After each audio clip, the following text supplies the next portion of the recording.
All right, guys, welcome back to the channel. Welcome back to the stream. Welcome if you are new. Thank you guys so much for joining me today. And yeah, that soundtrack was apparently the Chrono Trigger soundtrack that was requested by Corey. So I hope you enjoyed it, man. It's pretty good. Pretty good. Makes me want to rant, you know? Makes me want to just snap and lose it. Back when gaming was real, bro. Yeah, today we got nothing but just fake gaming. What's up with all this fake gaming nowadays? But yeah, guys, welcome back to the channel. It's Monday. Well, I guess it's afternoon now. Monday afternoon. Yeah, bro. Corey was boss was jamming to that. He was feeling it. He was vibing. Ghost of Yotei State of Play. Yeah, we're getting one next month, and I'm definitely looking forward to it. Actually forgot about that for a moment there, so thank you for reminding me. Oh no, I was just kidding about the fake gaming thing, man. It's all good. Chris, you're loving gaming right now?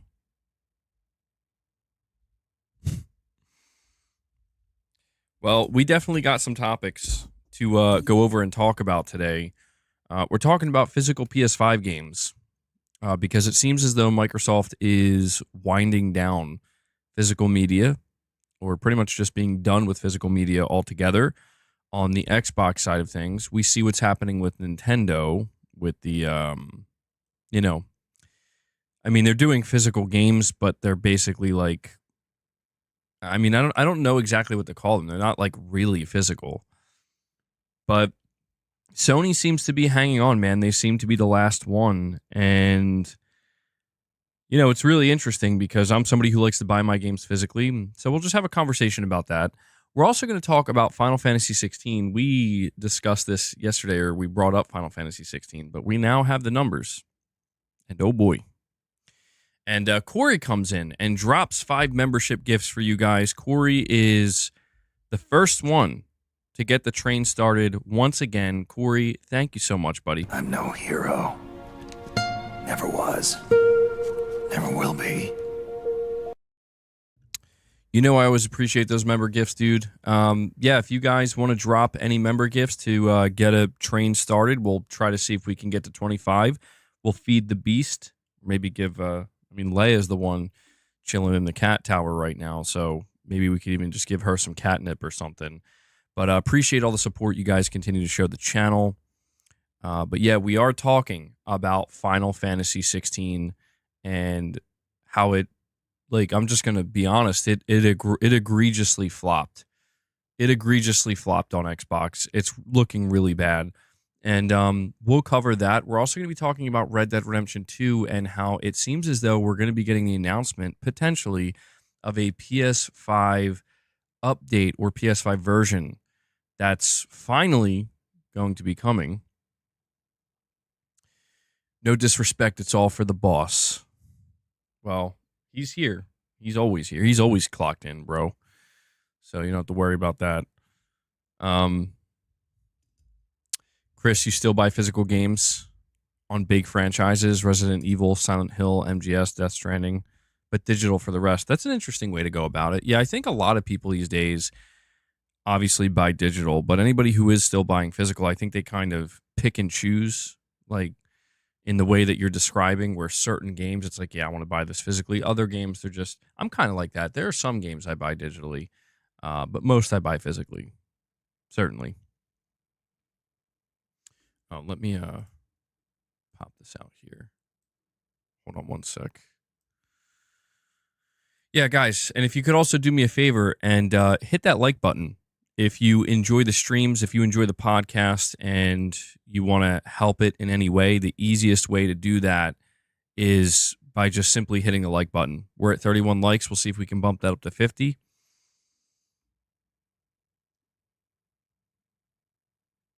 They call Final Fantasy 16 a flop because it's not inside Game Pass. Well, I'll tell you what, I've seen a lot of conversations. I've seen a lot of people talking about Final Fantasy 16 past week and a half or so. Ever since it was announced to be launching, it was kind of shadow dropped onto Xbox. I remember back in June, I think it was June of 2023, when Final Fantasy 16 launched on PS5, and it was just a constant discussion about how it flopped on PS5, and it's interesting to see where we're at now.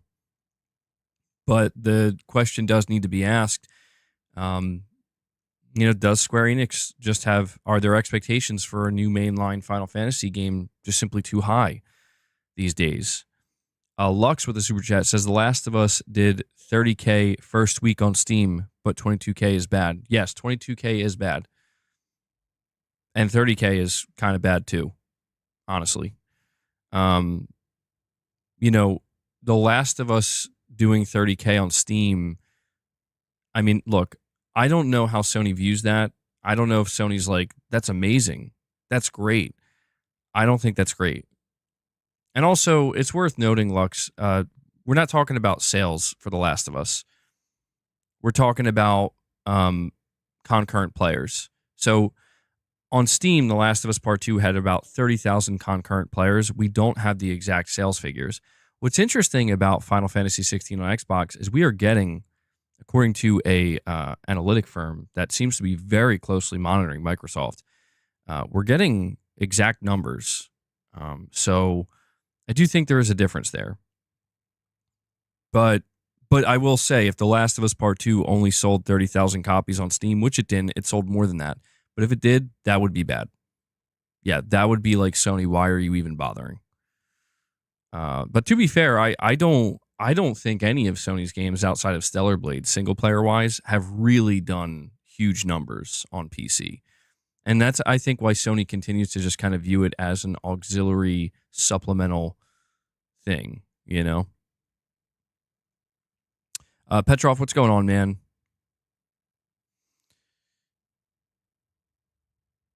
This is the problem with those fanboys. They were all hyping and trying to dump on PlayStation fanboys when FF16 dropped on Xbox, and then they don't even buy it. Can I link the sales numbers for The Last of Us Part 2? Curious to see them. No, we don't know the sales numbers, Lux, for The Last of Us Part 2 on PC. Not that I'm aware of. The only number we have for The Last of Us Part 2 on PC is the concurrent players, which is, I think, at about 30K. Which, again, I don't think that that's really anything to write home about, but we've already talked about that. The fact of the matter is, Final Fantasy 16 released on Xbox, and people wanted to really talk their talk when it comes to it selling 3 million units on PS5 in 1 week. People want to talk their talk about how bad that is, and how, it failed because of PlayStation exclusivity. It finally makes its way to Xbox, and it literally, I don't even know why they bothered. They sold 22,000 units. I have a report here from Push Square. It says there's been a lot of chatter about Final Fantasy lately, with Sony's console exclusivity deals blamed for the franchise's underperformance. After a heavy marketing campaign mostly funded by PlayStation, the likable Final Fantasy 16 sold approximately 3 million units within a week on PS5. This was considered an underperformance from series shepherd Square Enix. However, after equally tepid sales of Final Fantasy VII Rebirth, it confirmed that it's, quote, aggressively transitioning to a multi-format strategy.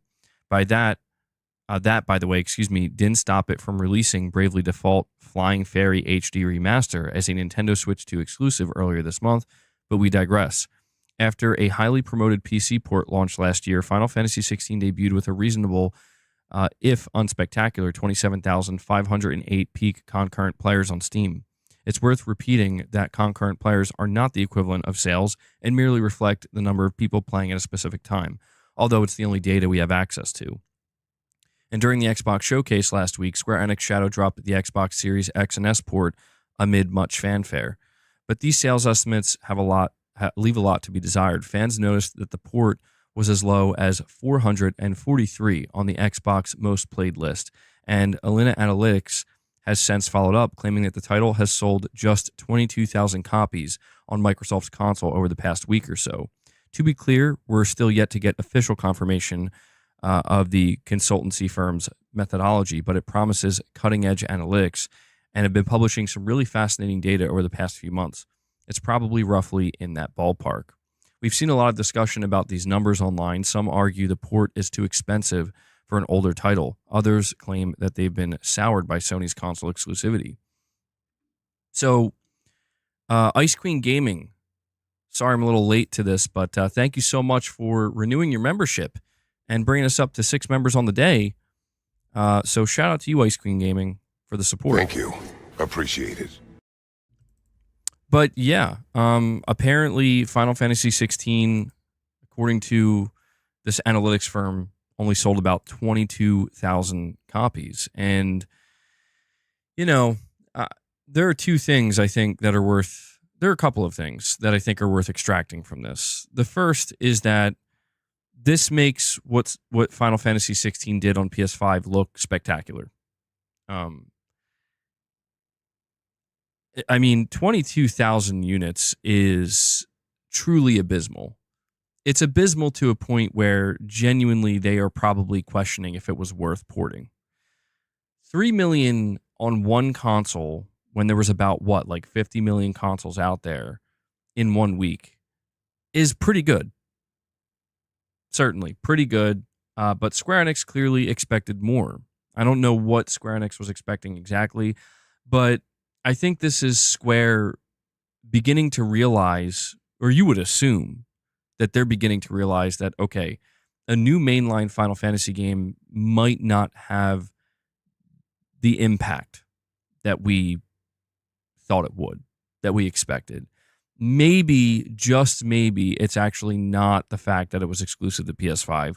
It could just be that people are not as high up on Final Fantasy 16 as we thought they would be.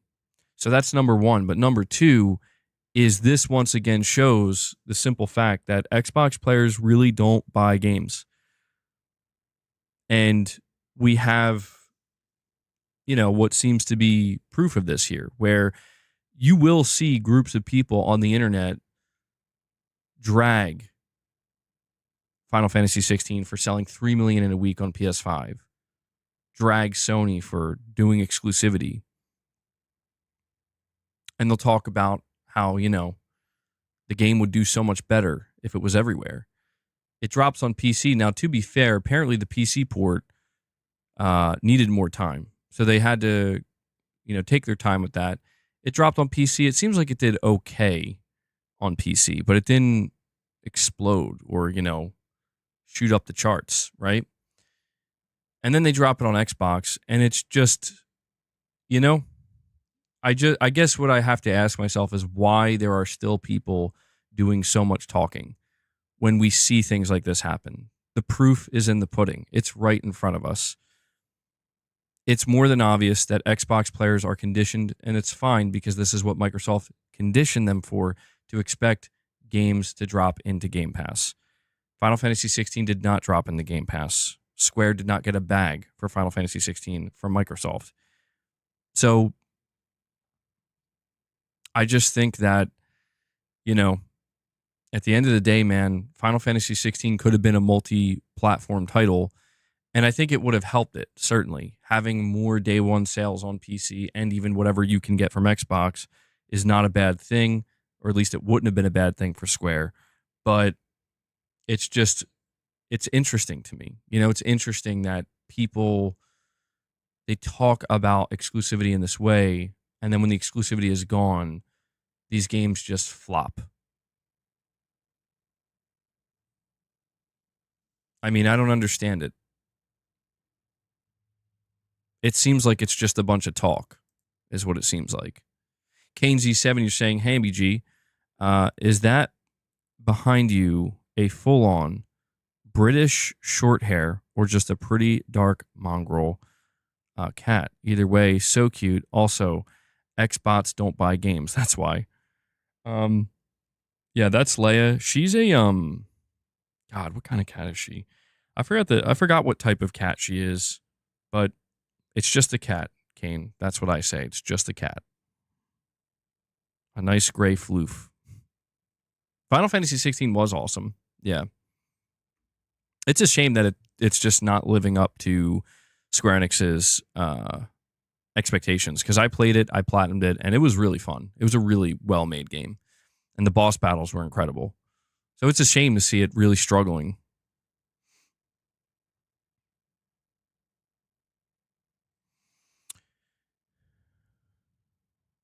Uh, 289,000 copies on Steam. I wouldn't say that's great for Final Fantasy 16. I mean, that's why I said I think it's okay. And I think it maybe would have gotten more day one PC sales if it launched day one on PC. But, you know, the reality of it is that the overwhelming majority of Final Fantasy 16 sales came from PS5. And it would be interesting if we could go back in time and, you know, see a different reality unfold where Final Fantasy 16 was never exclusive and see what happens in that case. It's just a full-blown multi-platform title. I mean, it would just be super interesting to get that data, but, you know. Josh Z with a $5 chat says 16's biggest problem is taking away foundational things like a party you can control and other RPG elements in its action game. It's an action game using the Final Fantasy story template.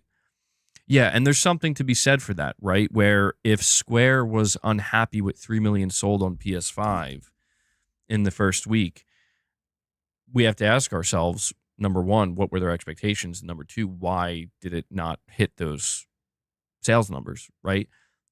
Even I noticed that, you know, I'm not even a huge Final Fantasy fan. I'm like a new Final Fantasy fan, I guess, but I noticed that there was quite a bit of ire about the decision making with them saying, you know what, we're going to kind of forego the more traditional RPG elements that you've come to expect in these games in favor of essentially making an action game. And maybe that's what made it so appealing to me. So what's up, man? Maybe that's what made it more appealing to me. But honestly, after playing Expedition 33, I can kind of understand now why people would have preferred something like that for Final Fantasy 16.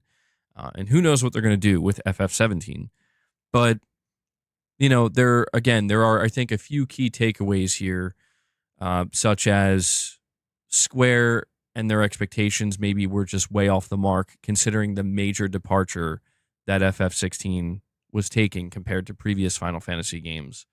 And that anybody who was foolish enough to think that Xbox was going to save Final Fantasy 16 sales-wise, I just think is out of touch or delusional. Game Pass is great for gamers, but bad for business. I mean, you do have to wonder if maybe Square was offered the Game Pass bag for Final Fantasy 16, but passed on it because they were confident that they could get sales. I mean, that would be kind of silly. FF16 resolution for Series X is only at 720p. Are you serious? That's really bad. Yeah, that's really bad. Yeah, we covered that in my video yesterday. Sony appears to be removing the regional restrictions for their games on Steam. Finally. This is good. I think this is good. A lot of people were not happy with Sony doing that.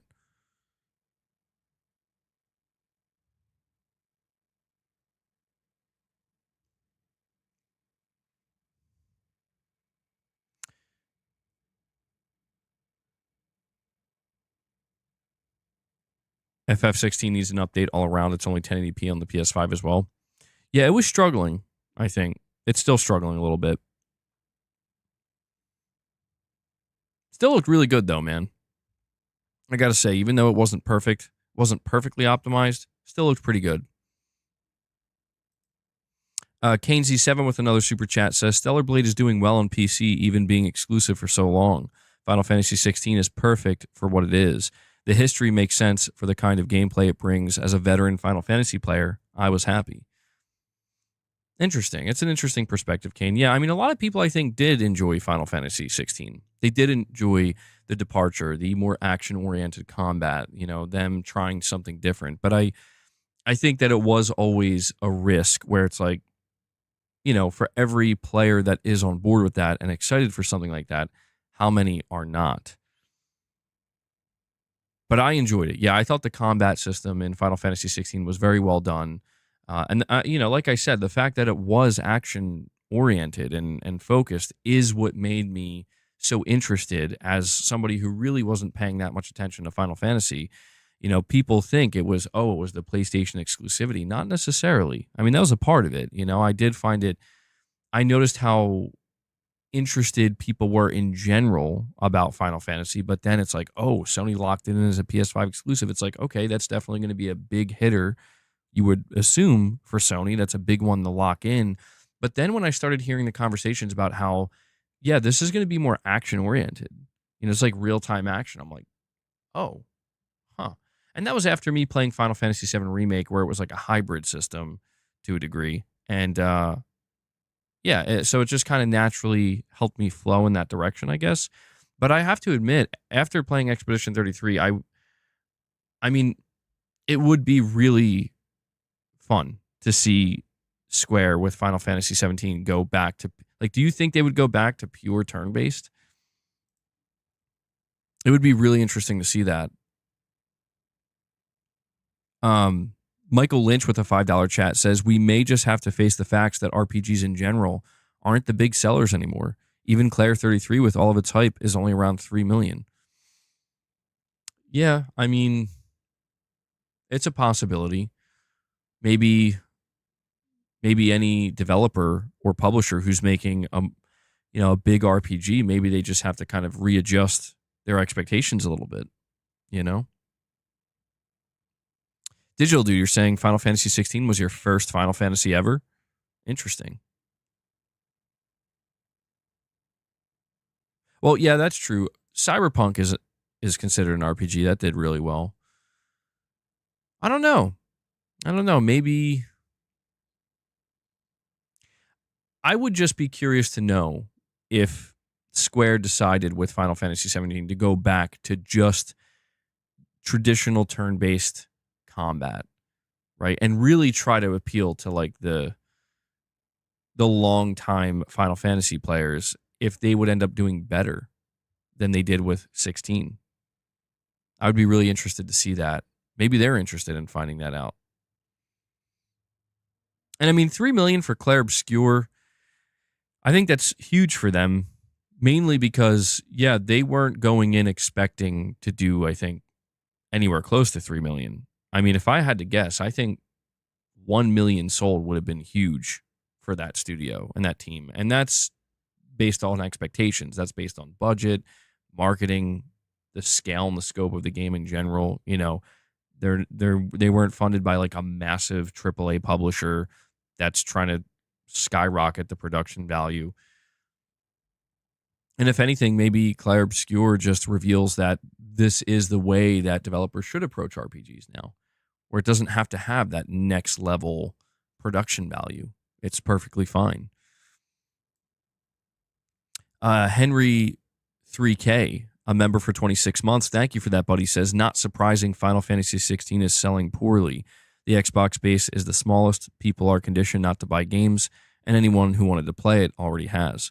Yeah, I mean, those are three very potent factors, which is why I would like to see what it would look like if it launched day one on Xbox. Certainly, it would have done more than 22,000 units, but how much more is the question. But yeah, man, that's the reality of it. It is the smallest install base, and they are conditioned not to buy games. So the conditioning is real, dude. I talk about it sometimes, but I have a real life friend, and sometimes I talk to him about it, where he is aggressively against ever buying a video game again. This is what Microsoft has done to some gamers, dude, and it's bad, where I'm like, Jesus. And what's interesting is this is a person who used to buy games all the time. Now, it's anecdotal, of course, but this friend I'm referring to, like, ever since he subscribed to Game Pass, it's either Game Pass or nothing. And I just can't help but wonder, like, man, how many other people kind of lean in? I think it's a bit extreme, but that's just kind of crazy to me, where I'm like, wow, man, used to buy video games all the time, and now it's just like, Titus, I know it's hard to believe. But it's real. I'm serious, man. If I was making it up, I'd tell you. I'd tell you I'm just joking, but it's real. And that's why I'm like, holy shit. The Game Pass effect is real out here. No, I'm not saying saving money is bad, Vinino. I'm not saying that. I'm all for saving money. It's just when you look at the deleterious effect that Game Pass can have on publishers, on games that need to sell, I call it deleterious because it's like, yeah, how many people once they subscribe to a service like that are like, yeah, I'm not buying games anymore.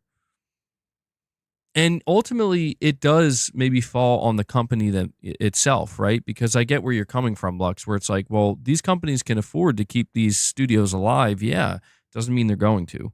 It doesn't mean they're not going to have expectations. You know what I mean?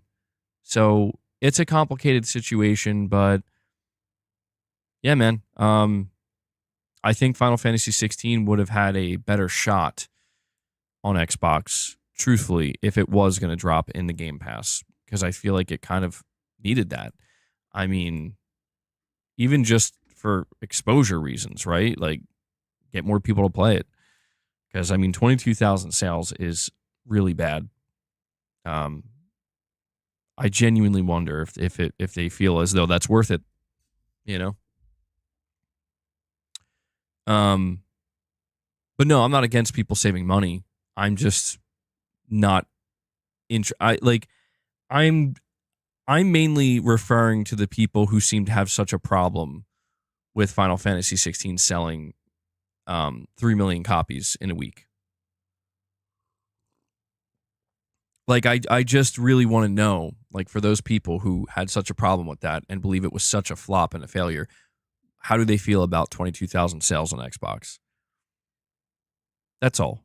And if you're not that person, then yeah. There's no problems here, I mean, there's no problems in general, but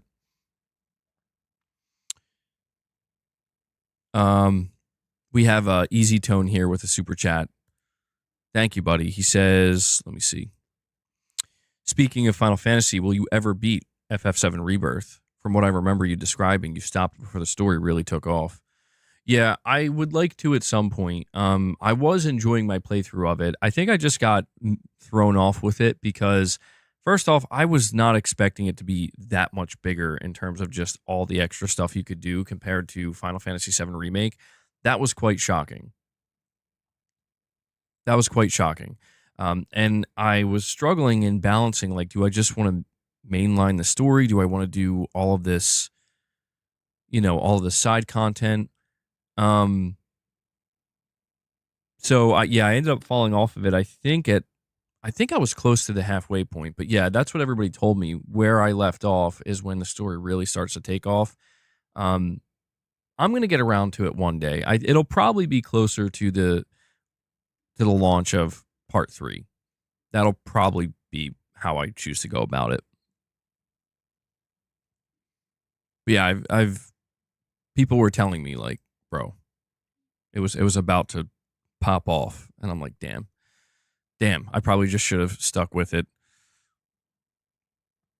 And Michael Lynch with a $5 super chat, thank you, buddy, saying, if Final Fantasy 16 is really your first RPG, you actually still haven't played one.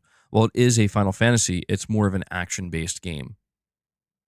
Yeah, I do wonder how many players were like, that is their first RPG. Because when I was playing Final Fantasy 16, I'm like, yeah, this doesn't feel like an RPG, really, almost at all. It is almost like a pure action game. And I agree with that, Michael. I would say that you can if you want, but I just feel like people who play Final Fantasy 16, if that's their only Final Fantasy, I don't know that it would be an accurate descriptor to say, like, yeah, I've played an RPG, it's Final Fantasy 16. I would agree with that. I think you'd probably have to play something else, And Hellbound 1981, another legend comes in and drops 5 more membership gifts for you guys. Keeping that member train rolling today. So Corey and Hellbound, once again, kicking it off, bringing us back up to 11 members here. And I know that Hellbound needs his soundbite, his crazy Arnold. Really appreciate that support, Hellbound and Corey, for the member gifts. And guys, yeah, if you want to support the content and support the channel, we are totally fan-funded. Dropping membership gifts is a great way to do that. We're striving for 25 members today. We'll see if we can get there. If we do, we'll give Leia some catnip, give Boss some treats. You know how we do it. You can become a member as well, like Ice Queen Gaming did. We also have Venino with a $2 super chat saying nobody on Xbox will drop Doom or Metaphor for Final Fantasy 16. Yeah, I mean that's another thing as well too, is like there's the argument to be made that when a game is shadow dropped like this, especially one that's been out for a little bit, it is automatically competing with many other titles that people are playing. So there is no doubt in my mind that the question for a lot of players pops up, do I want to stop what I'm playing immediately? Because again, it was shadow drop. There was no build up to it. And then just go play this. And then they also find out that it's not on Game Pass. I think for a lot of people, it's an easy pass. Truthfully, I do. Dark Horse with the $2 super chat says, keep the same energy for Final Fantasy VII. People will buy that. And that'll be good, right? That will be a good thing. I will keep that same energy. If we get numbers for Final Fantasy VII and they basically stomp what we're seeing with 16, then it will prove that there are Xbox players who will buy these games, even if they come late. I would be impressed, and I'll have no problem. I'll have no problem admitting that. I just, ultimately here, to be clear, this isn't so much a slight at Xbox. Maybe a couple of people out there that I've seen kind of swipe at Sony and Final Fantasy 16 a little bit, but it's really about the fact that it's a shame to see Final Fantasy 16, I think, struggle this much because, man, I have to admit, I really did enjoy the game. I have to admit, like, the boss battles were truly some of the, like, I still think about them sometimes. They were truly some of the best I've ever experienced. And I was rooting for that game, man, especially as somebody who's not usually, I'm not a traditional Final Fantasy fan. So I was rooting for it, and I still am. And who knows, maybe Microsoft still will offer Square a bag to get Final Fantasy 16 onto you refunded it in 1 hour? Damn. Sorry to hear that. And we also have Venino, by the way, renewing his membership. Venino, thank you so much for that, buddy. Welcome back. I appreciate that support, man. You just brought us up to 12 members on the day. Let's get some W's in the chat for Venino. Thank you. Appreciate it. And yeah, we're making our way, guys. We're chipping away at it. We'll see if we can get to that 25. I think that's hovering. Oh, no, we're good. And we also have Nick with a $5 super chat. Thank you for that, buddy. He says, Xbox hardware has never been worth the effort for Square Enix. Fans of their franchises or JRPGs as a whole are not on that platform. Never have been.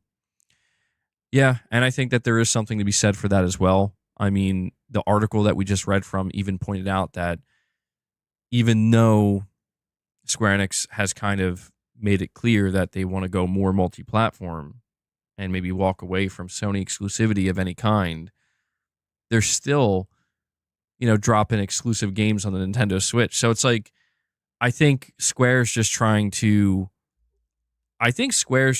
survive out here, man, to be honest. That's kind of the feeling I get. Like, they seem like a publisher that, they'll take the money. Like, because this is something that I do want to point out when it comes to people who want to kind of blame Sony for the Final Fantasy 16 exclusivity. Like, Sony didn't put a gun to Square's head. Sony offered them a certain amount of money. They probably offered to cover the marketing, which is one of the most expensive aspects of any AAA game. And Sony probably offered quite a bit. And I feel like if you're Square with a game like FF16, like, yeah, all of that probably seems pretty appealing. And I could understand how it's like, if you just simply didn't sell enough, that would be frustrating. And maybe it would be easy to kind of place the blame on Sony or whatever and kind of ask the what if we didn't take that deal, instead we did just, and also comparing it to Final Fantasy 15, which did, demonstrably better back in what I think it was 2015 when it launched. So there were a lot of factors that I think kind of put Square in this position. But I think what you're saying, Nick, at the end of the day is just true. I don't think Microsoft's platform has ever been like the go-to platform for their games. I think it's mostly been Sony and Nintendo. And I think it's probably going to stay that way. So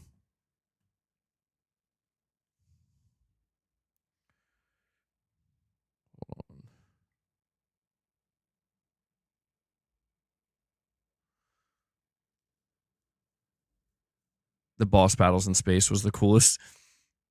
Yeah, it got pretty crazy, man. Which boss fight did you like more, Titan or Bahamut? I actually like Titan. I think Titan was like probably my favorite. That was just sick, dude. It was so good. And we have a Grady254, a member for 16 months. Thank you for that, buddy. He says, so ready for the Red Dead Redemption 2 upgrade. Yeah, we're going to talk about that in a little bit. It seems like one of two things is going on here. Either we're going to be getting the announcement of a Red Dead Redemption 2 upgrade and possibly a Switch 2 version, but like the upgrade for PS5 and Xbox Series. Either that or the voice actor for John Marston basically teased a personal announcement or something related to his work or his career that doesn't pertain to Red Dead Redemption. I'm thinking it's going to be the announcement of the upgrade because we did get a rumor earlier in the year that is coming. Hold on, I need to let Luna in.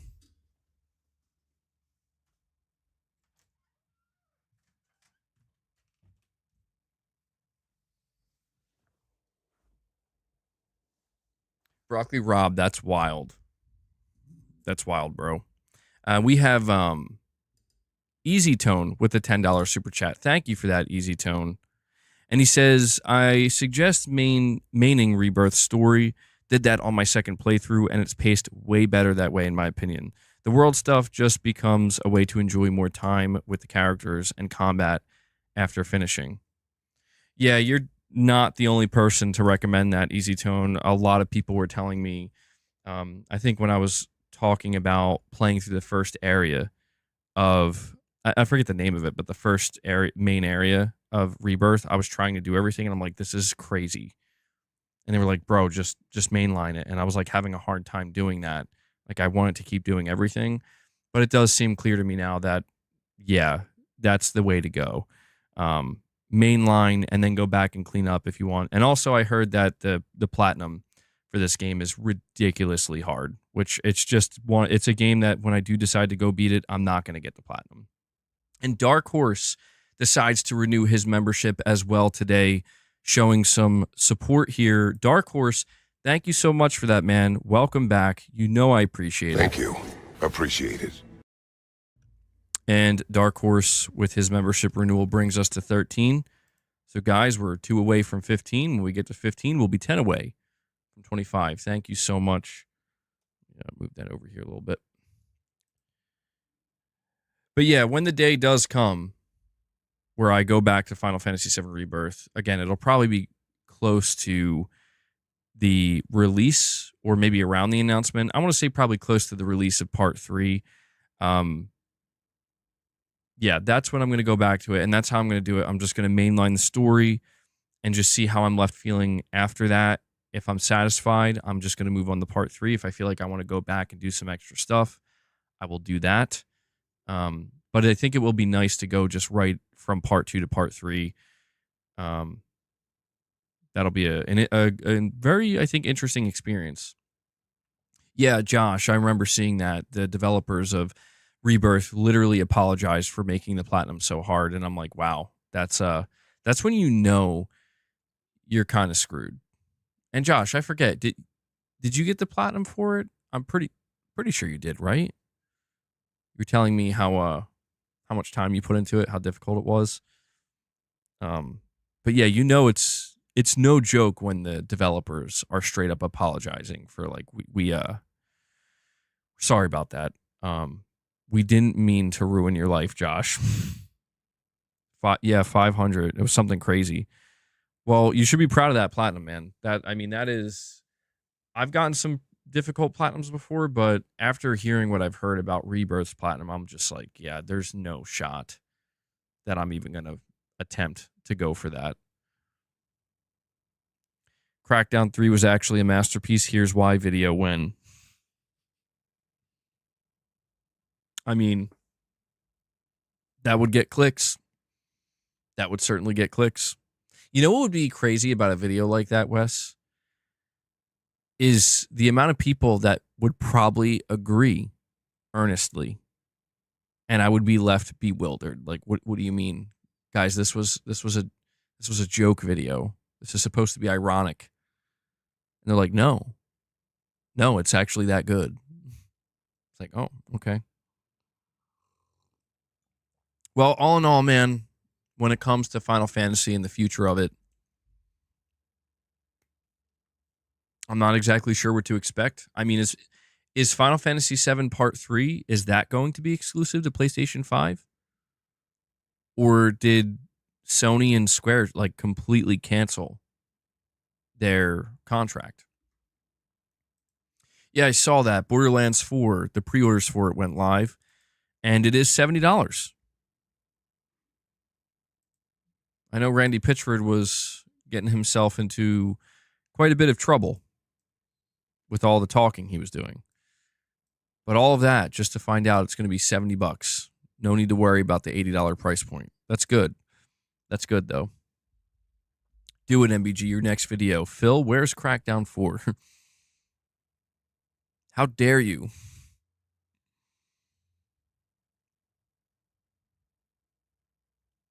I can agree with that, Broccoli Rob. What a time to be alive, man. What a time to be alive.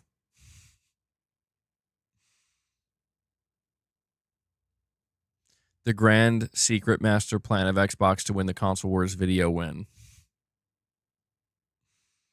I mean, you guys have some good ideas flowing. I just don't know that I could execute on them properly. Take that, $80 Outer Worlds 2. Yeah, I covered that in my video today where the developer was just like, yeah, take that up with Microsoft. But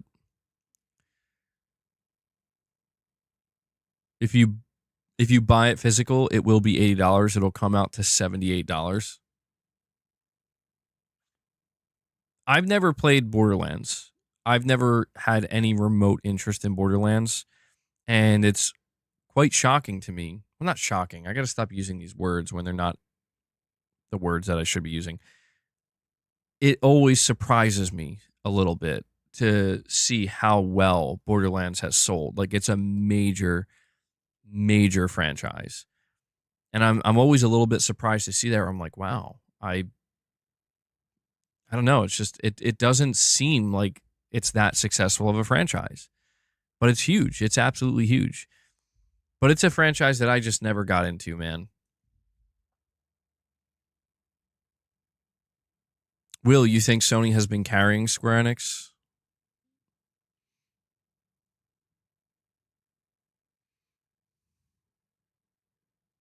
Borderlands 4 is probably going to do really, really well.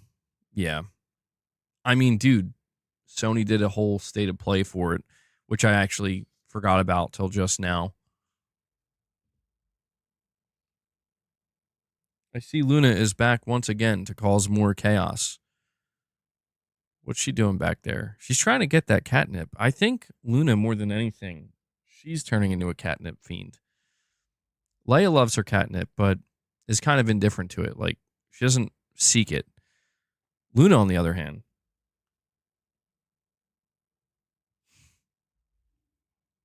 she's turning into a junkie.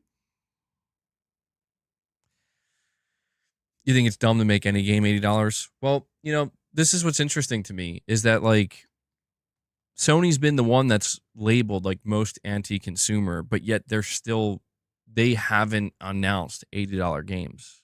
I think at some point they're going to.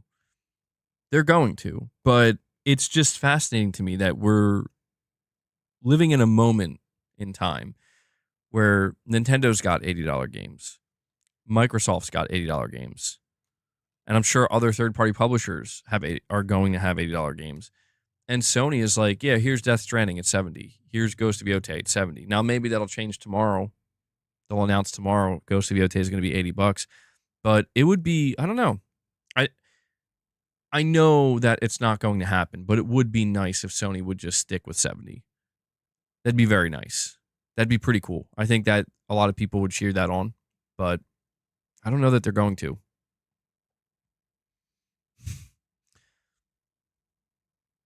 Should I go right to the end of Expedition 33 or do the extra stuff first? I mean, if you feel powerful enough, if you feel like you're not getting like instantly filtered, I would say just complete it, because all the extra stuff you're going to be able to do afterwards. But if you're struggling, you might have to do a little bit of grinding, maybe try to level up a little bit more. But that's the way I did it. I just went straight through and then started doing all the extra stuff.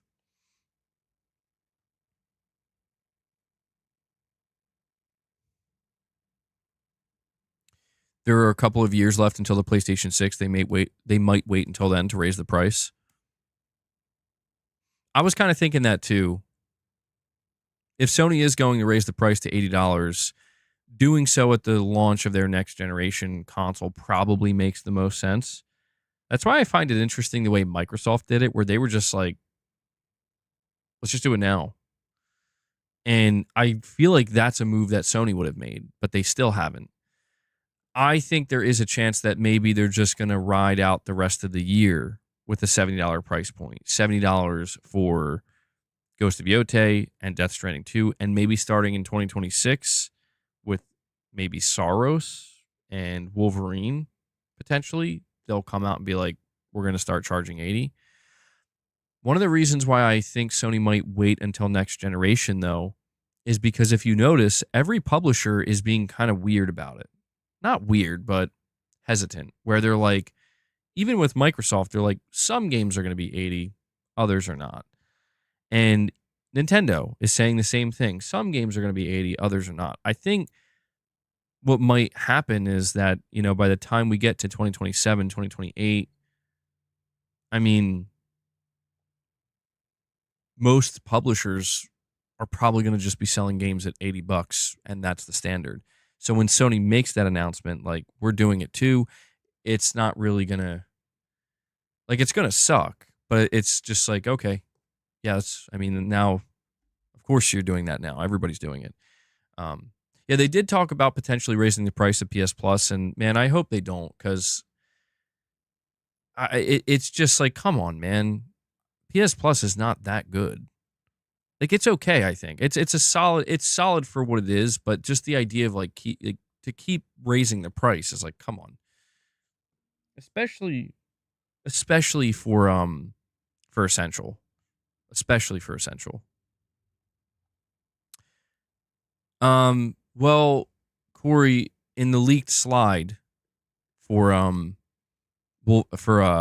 Insomniac's game roadmap, Wolverine was, I think, slated for 2026. And it did show up in Sony's recent business meeting. So I'm thinking 2026 is going to be when Wolverine drops. Michael Lynch with a $5 super chat says, well, Sony is a company. I think, unlike Microsoft, they still care about their customers on some level. Japanese are known for thinking about others. Michael Lynch is pulling out the Sony's a Japanese company card. Well, I mean, Michael, I think in all business, this goes for Sony, Microsoft, and Nintendo. I think there are people who work at these companies that genuinely do care. Like, honestly, that they actually do care about the fan base. They do care about, you know, the stuff that the fans consider meaningful. You know, they care about that. But I think the reality of it is that those individuals rarely, if ever, make their way to the higher ranks and have the final say on things. That's why I think Shuhei Yoshida was such a really, it's so interesting to see how far he made it, because he's a person that actually really did care and still does care. Like, it was He was a gamer through and through, and he really cared about the brand. He cared about everything that went into it. And, you can make an argument that we'll never get somebody in charge of Sony Studios again that, you know, that'll be on that level. There's a chance, but it's just rare that happens. And I actually, believe it or not, I do think Phil Spencer to a degree is kind of like that, but I think he definitely leans more corporate.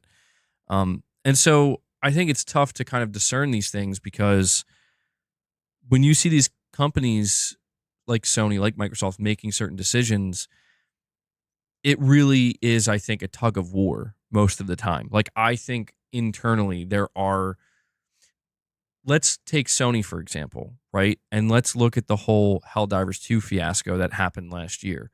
There were 100% people inside of Sony trying desperately to yell and get the message across to the board of Sony, or whoever had the final say. Don't do it. Don't do it. Don't make it so that people have to sign up to PSN to play Helldivers 2. It's going to backfire. Trust us, it's too late. You missed your window. It's going to be a bad decision. And I think that, from the high level business perspective, they're like, no, like, what are you talking about? Like, we already made this agreement. We're doing this. And I think that they found out, like, oh, okay. And it reminds me also, that was Sony's big blunder. You look at Microsoft, I think people forget, and it's interesting to me how people forget. Microsoft came out like a year and a half, maybe 2 years ago, not that long ago. And I don't know if you guys remember this. They were just like, yeah, we're doubling the price of Xbox Live. It's going to be $120 a year. And that, to me, like, there's no way Phil Spencer didn't know what was about to happen. He knew. And most people probably within the Xbox division knew that this is a stupid decision. And you're going to get so much pushback so aggressively. But it seems like it was an order that came from the higher ups at Microsoft, the board, where they're like, we need more money from Xbox. Why don't they just double their subscription price? Why not double Xbox Live? And no matter how many people pushed back against it, they were like, no, you're going to make that announcement. And they did. And it's like, we told you. Yeah. And that's the thing. I guess what I'm trying to say is, like, occasionally you see these out of touch, purely corporate decisions make their way through, where they come out and they're announced publicly, and it's just so brain dead. Yeah, it's not kindness.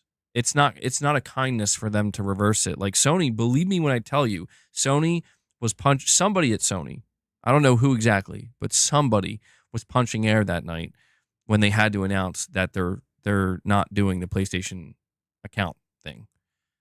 Because they're like, no way. Like, there's no way we can't do this with our own game. And it's like, sorry, dude, you missed your window. You just pissed a lot of people off. You pissed too many people off. And this, they had to cave.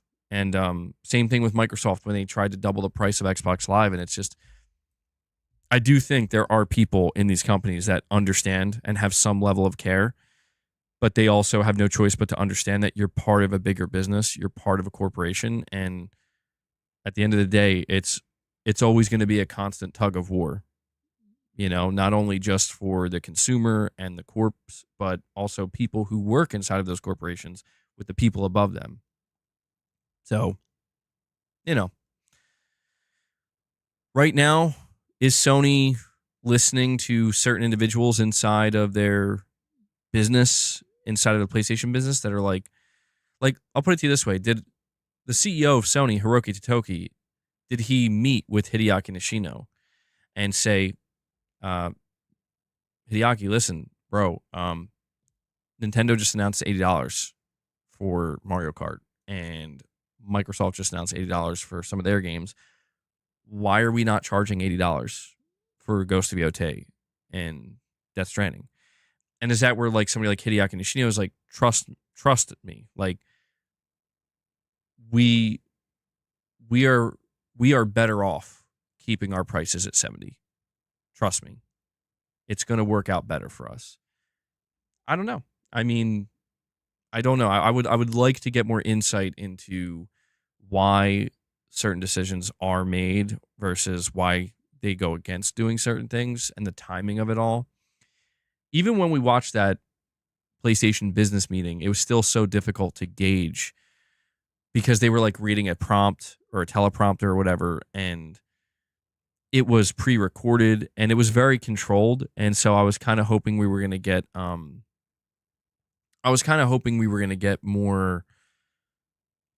of an off the cuff type of discussion that maybe you get, maybe Herman or Nishino, they slip up and say a little something that's like, oh, okay, that was interesting. But no, it was very, very, very controlled. And, it worked. They got the message across very clearly, very concisely in a controlled manner. And that's what all businesses want to do, right? So you think Sony wants to wait and see how the $80 would affect other game sales? Yeah, I mean, there's probably a myriad of reasons, and that's likely one of them. They want to know because the $80 price tag could blow up on them, right? Like, yeah, Nintendo can easily get away with charging $80 for Mario Kart, but what about every other game that's not Mario Kart? What's that looking like? It's been interesting to see Sony experiment with pricing because, like, you look at something like Astrobot, and they didn't charge $70 for that; they charged $60, and that's just fascinating to me because it's like there are definitely plenty of players who would have paid that extra $10, but they clearly wanted to try to. They clearly wanted to try to have some type of appeal with that $60 price tag that hopefully would translate to greater sales. You have to do an accent when you're quoting the Japanese executives, like on the Theo Von and Bobby Lee clips. Yeah, but Bobby Lee, if he's Asian, so like they're allowed to do that. I don't think I'm allowed to do that.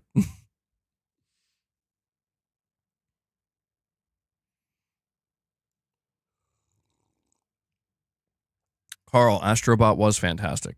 Yeah. You think Ghost of Yotei will be the first $80 game from Sony? Interesting. I mean, they have time. Listen, man, maybe they're waiting for after the state of play. Maybe they want to show the game, and then after that, they're going to be like, it's going to be 80. No, they can't. I don't think they can do that because they already opened pre-orders, and that would be messy.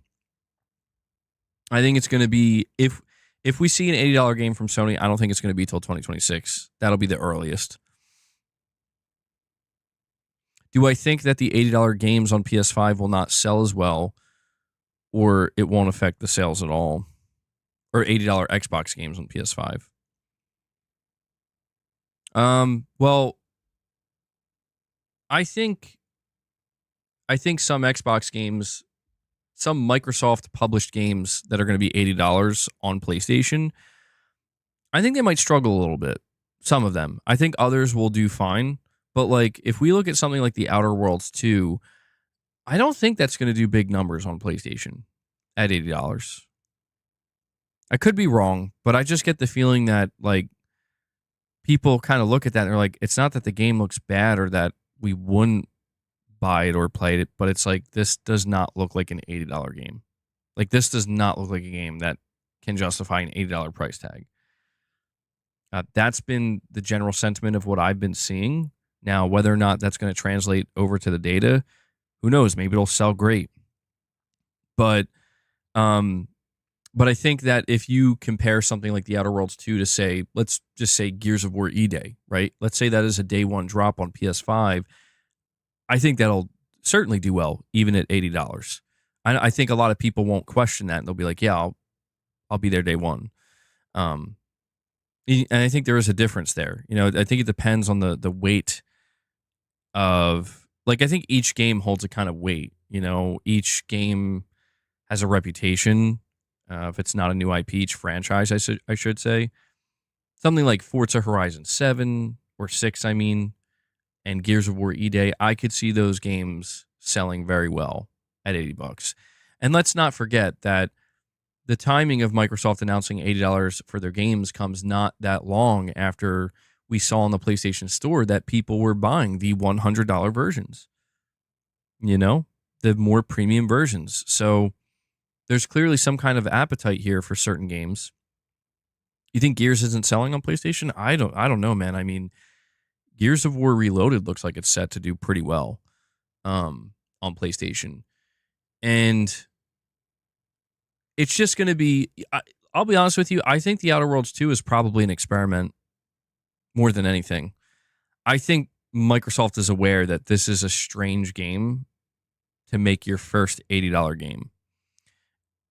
But I think they just want to see, like, what happens. Like, does it flop? Does it do okay? Does it do well? Because if The Outer Worlds 2 can do well at $80, then I would say almost anything can from them. Not almost anything, but like anything that's in the AAA space could probably do well at $80. But if it struggles at all, to Microsoft, that might be an indicator that, okay, we need to maybe for certain games that are, similar in size and scope and scale to The Outer Worlds 2, maybe we just keep them at 70. I don't know. That's a tough one. What does an $80 game look like? I think it just has to scream high production value. Truthfully, I think that's what an $80 game looks like. I'm not saying that means it's going to be worth the $80. I just think that people need to really be convinced. People need to really be convinced, I think, to drop $80 on a game.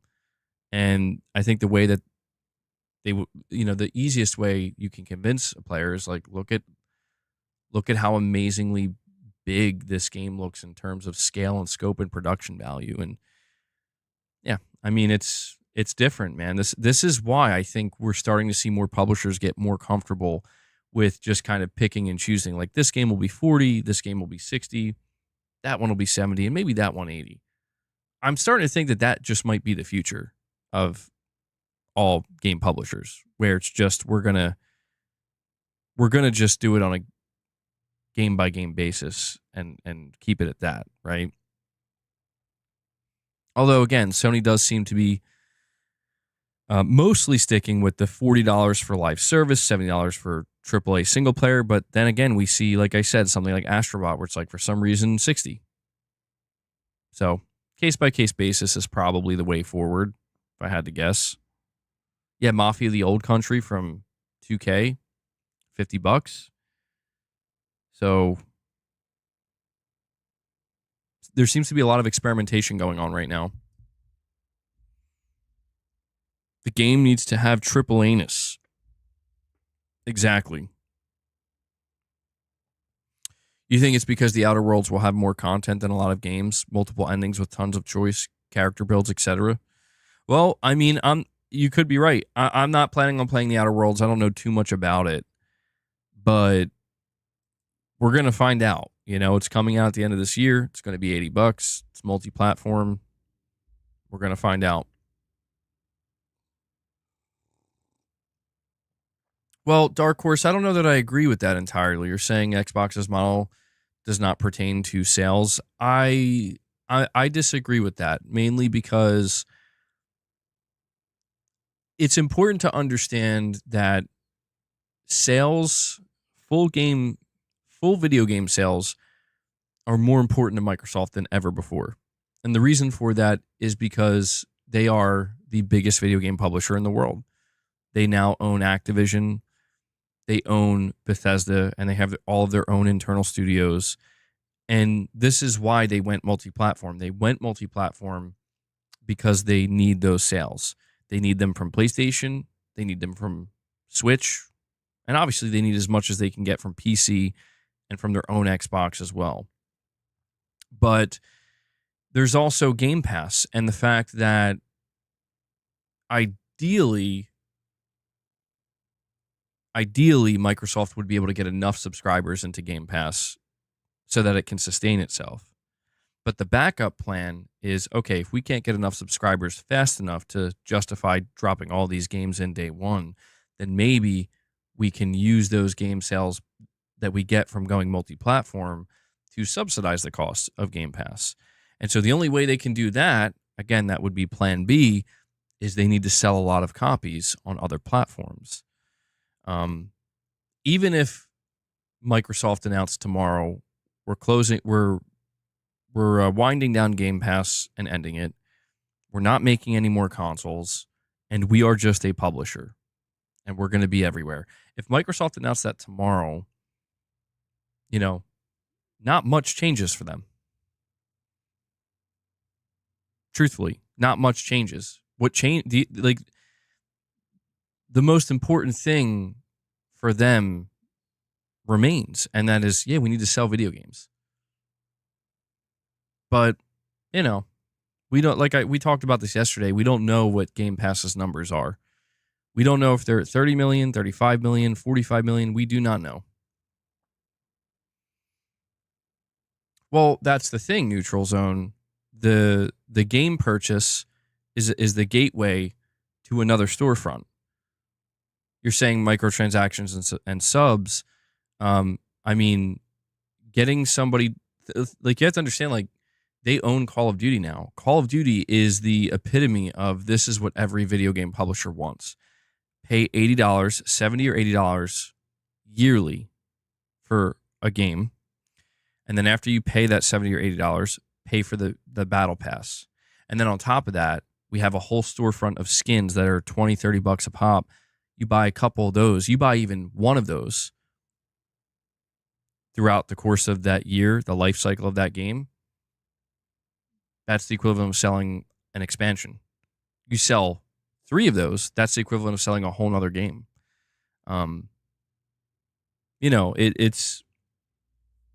This is why Sony wants to succeed in live service as well. This is the end game for all publishers. The famous quote, or the famous, because I'm not going to quote it directly, but Jim Ryan said that, everybody's focused on having a successful subscription service, that they can compare to Spotify or Netflix, and we're trying to do that in video games. But he was saying that a successful live service game with a successful storefront, that's basically a subscription service. And it's true. If you look at the fact that, they call them the black hole games, the Fortnites and the GTA Onlines and the Call of Duties, where it's these games people are truly attached to them, where they're not leaving these games. They may go play other things, but they always come back to these games, and they're always spending money on these games. And that's facilitated through the storefront and the constant updates. And I know most of you know this already, but I guess I'm just saying that Game Pass for Microsoft could fail, and they could cancel all of their hardware, and they would be just fine. They would still do very well, probably better than most other publishers, because that's what Microsoft has. They have these successful live service games with these massive storefronts. Here's one that I think is worth chewing on for a moment. Call of Duty storefront is more valuable. The literal storefront that exists in each Call of Duty game that releases on a yearly basis, that is more valuable to Microsoft than the entirety of Game Pass. And that's important to keep in mind, because when you question where are all of these video game publishers ultimately headed, where are they trying to go? That's where they're trying to be. They're trying to get to that point where it's we want to have something like GTA Online, where you look at GTA 6 and you see how valuable is this game. This is the most valuable property in the world. Yeah, exactly. The Roblox storefront is more valuable than Sony's own storefront. Probably. Yeah, I can't confirm that, but yeah, probably. Yeah. That's absurd. That's absurd. But that's the reality. And so it's GTA 6, the most valuable property in the world. Everybody's focused on the single player, how many units it's going to sell. But you better believe Take-Two Interactive understands that GTA Online version 2 is going to sustain their business single-handedly for probably the next decade and a half. They don't need to do anything else except just update GTA Online. GTA Online is a platform. It will be a platform. Fortnite is a platform. Roblox is a platform in the same way that the PlayStation ecosystem is a platform. And that is crazy.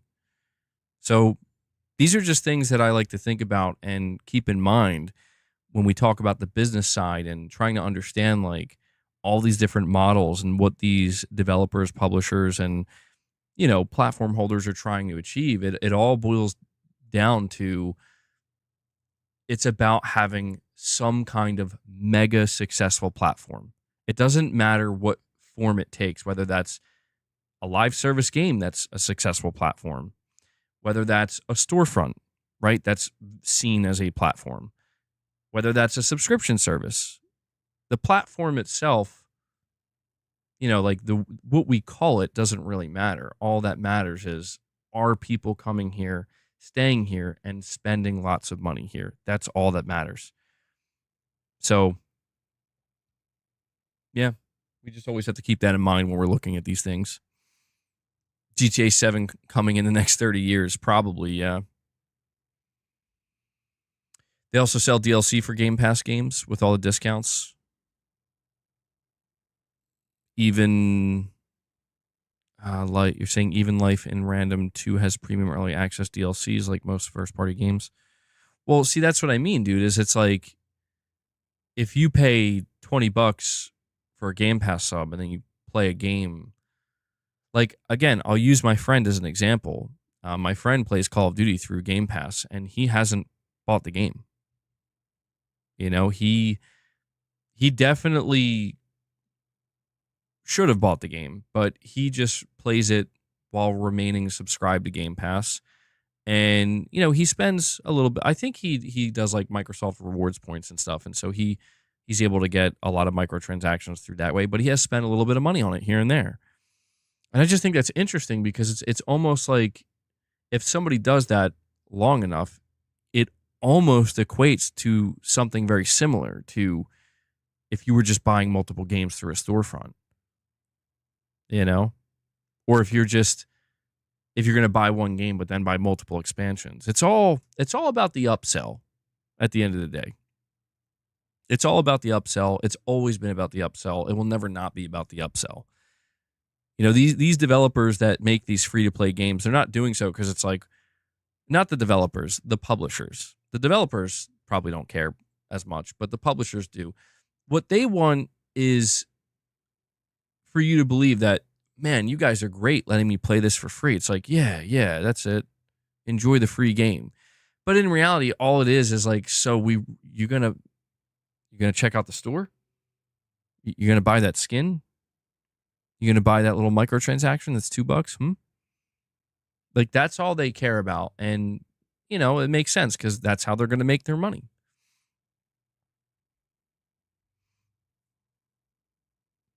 GTA 7 will be in 2035 and Old Man MBG will be there. Maybe it's a better deal for him because he still has to pay for Xbox Game Pass Core. Yeah, I mean, I'm not saying it's a bad deal for him. I'm just saying it's just an interesting observation that this is how some people engage with their games these days. It's foreign to me in a way where it's like I wouldn't do it that way. Like, I would just buy the game and just play it, and if there's anything extra I want to purchase, I don't mind purchasing it after. I notice for me personally, what I look for is time spent with something. I don't mind, specifically with like multiplayer games, right? I don't know if the same can be said for single player. Single player is more about the experience itself.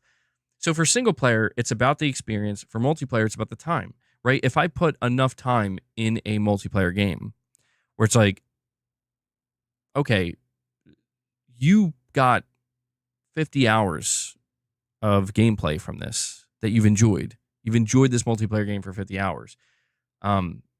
Maybe there's now I don't really buy microtransactions that much. It's very rare, but there's something that I see on the store. It's like, oh, that looks cool. And it's like $10. It's like, yeah, I'm going to have no problem if it's something I actually want paying $10 because it's like, dude, I just played this game for 50 hours. $10, you know, it's also done with the prospect of like, are you going to keep playing it even after you spend that $10? Are you going to get another 30, 40, 50 hours? You know what I mean? It's just interesting to kind of observe my own behaviors as well, where with single player games, I care about the length of a game. I care about how long a game is, but I care much more about the experience that I'm getting from that game. So if a game is $70, but it's 15 hours, but that experience was one of the best I've had, or something that felt very high quality, very well executed, and I enjoyed every minute of it or every hour of it thoroughly, then that $70 feels well spent. And the same could probably be said for $80 too.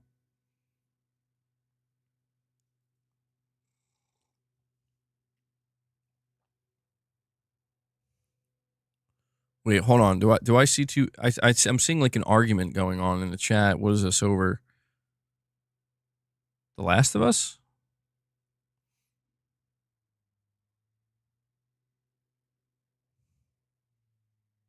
That's what you did with the cat ears in Halo Infinite? It's the only cosmetic you bought?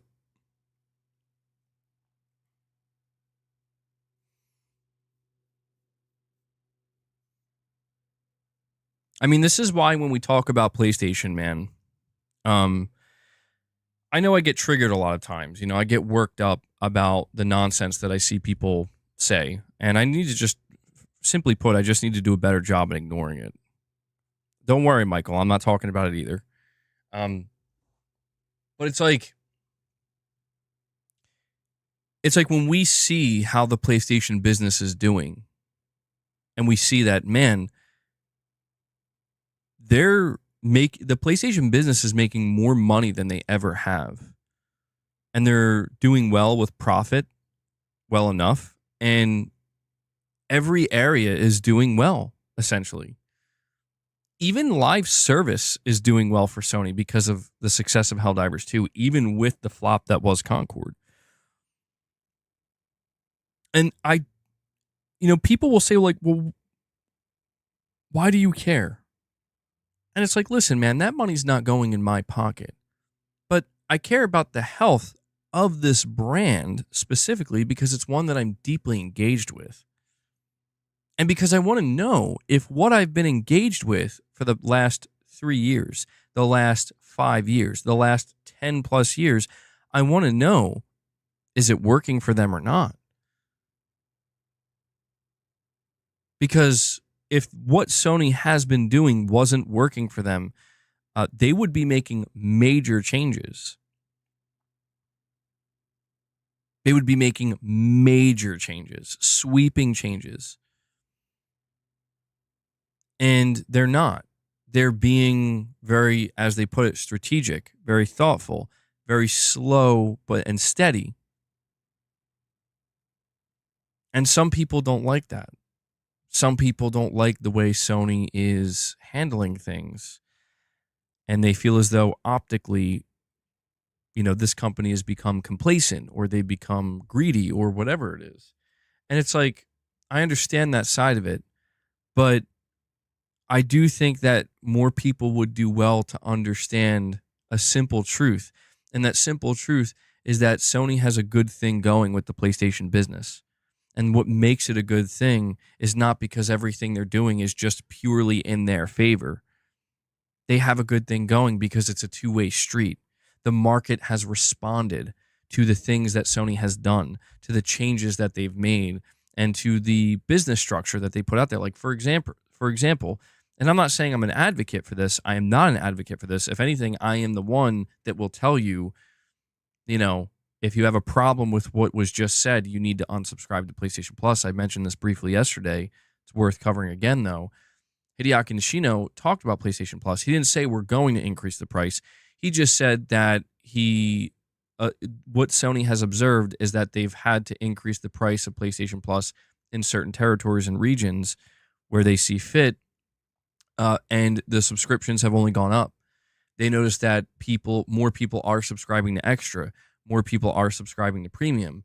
And again, Sony is not putting a gun to people's heads, to customers' heads, and saying you need to subscribe to this. For Essential, you could make that argument because they lock multiplayer, but he was specifically talking about extra and premium. And so he said, we will continue to adjust pricing where we need to, as we see fit. And to me, that is worth highlighting, because if you are the person that is confused as to why we see, like, for example, Sony increasing the price of this or that, and you see the videos that are made where it's like Sony is the worst and they're anti-consumer for doing this, but then at the end of the day, you find out that, well, a lot of people, like millions of people, are actually perfectly fine with this. And the way Sony put it, the way that they worded it, and this is important because this is not a lie. This is just, I tried to explain to people that what Sony sees is the data, and they're going to interpret that data, in the most logical way they can. I believe what he said was, the fact that we see PlayStation Plus Extra and Premium subscriptions going up even as we're changing the pricing, that tells us that our players see value in what we're doing with PlayStation Plus. And I'm like, exactly. That is the most important thing that he said. Because it's like, what they're doing is they're making price changes, they're making adjustments, and in some cases that does mean price increases. And what they're doing is they're waiting and they're watching to see, like, is the value suddenly lost? Are people going to unsubscribe and leave? Now, what he is saying is that, no, we've noticed more people are actually moving up to Extra, more people are moving up to Premium. And so what that tells them is that they actually are seeing more value. So what I'm trying to get at here is, when you see Sony say lines in their PlayStation blog, when they say, like, we're going to continue to provide the most value and the best value we can for PlayStation Plus, we're going to continue to do that. When they say that, they're literally saying that sentence based off of the data that they are looking at. That's it seems cringy, and it seems like, oh, that's just PR nonsense. It's like, no, what they're doing, like when they sign these game deals month over month, the games that they're putting in Premium for classics, the games that they're putting in Extra on a monthly basis, and then the games that they're putting in PlayStation Plus Essential, Sony sees that. They've been doing this on a month-to-month basis, quarterly basis, yearly basis, and then these are the results that they see. So, it doesn't mean that everybody.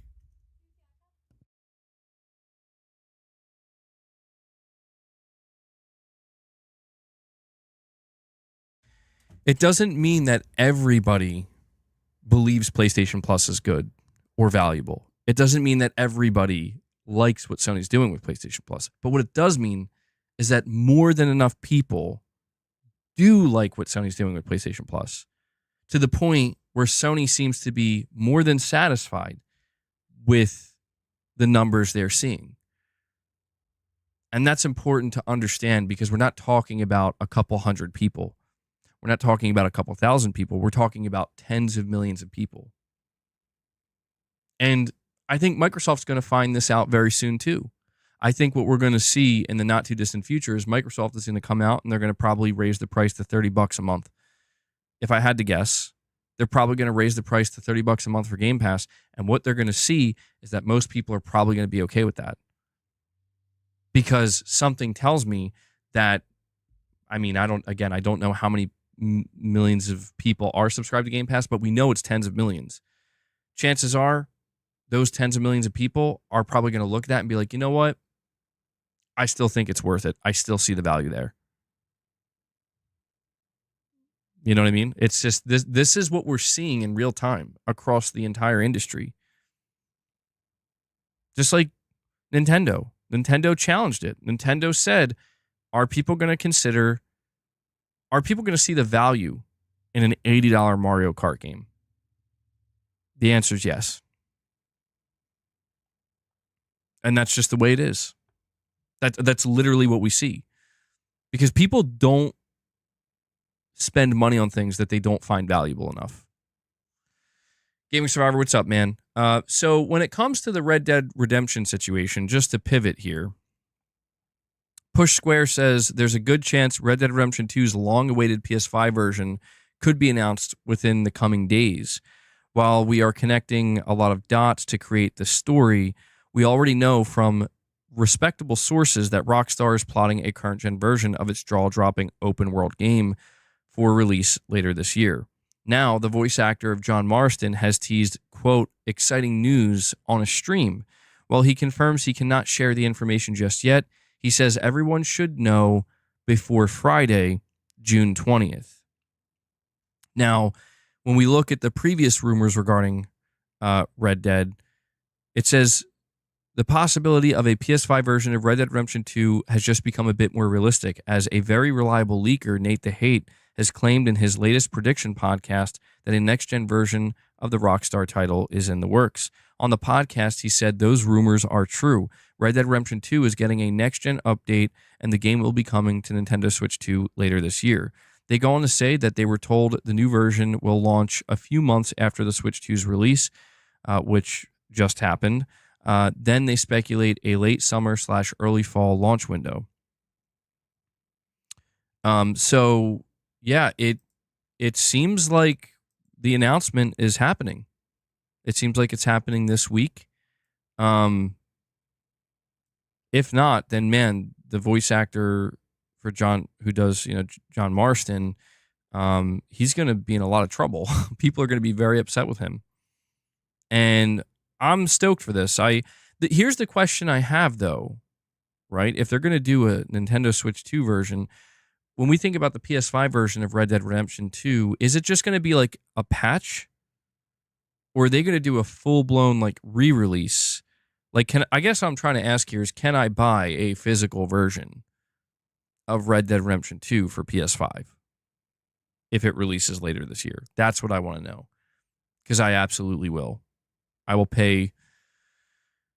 Well, hopefully it won't be full price, but I mean, I'll pay for it. I loved Red Dead Redemption 2, and I would love an excuse to replay it. And getting like a fully upgraded PS5 version, hell yeah, dude. Hell yeah. It's going to be $80. Oh man, that would be tough. No Undead Nightmare 2, no buy. Undead Nightmare was incredible. Yeah. Undead Nightmare was awesome.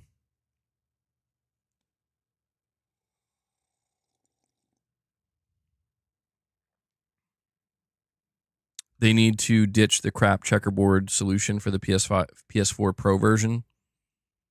If this is just a 60 FPS upgrade, that would not be enough. Yeah, I'm going to be disappointed with that. If they do the bare minimum like they did with Red Dead Redemption, where it's just like, it's just a 60 FPS update. I'm going to be I don't know if I'm going to be excited for it at that point. I mean, it's still one of the best looking games, but yeah, I would like to see them like come out and be like, yeah, we really put some effort into this, Yeah, I'm feeling the same way. So I'm trying to like keep my expectations in check based off of the way Rockstar has handled this previously. By the way, guys, we are sitting at 99 likes. If you could take a moment, hit that like button. Let's see if we can bump that up to 125 maybe. It helps the streams, lets me know you guys enjoy it. And if you want to help support the content and the channel directly, consider dropping a membership gift, becoming a member, a super chat, a direct donation. These are all ways in which you can help support the content.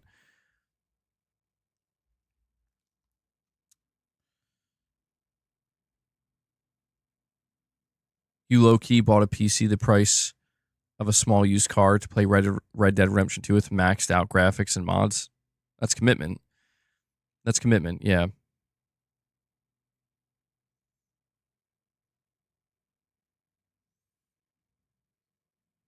Yeah, that was interesting. You're saying Undead Nightmare had a physical release when it came out.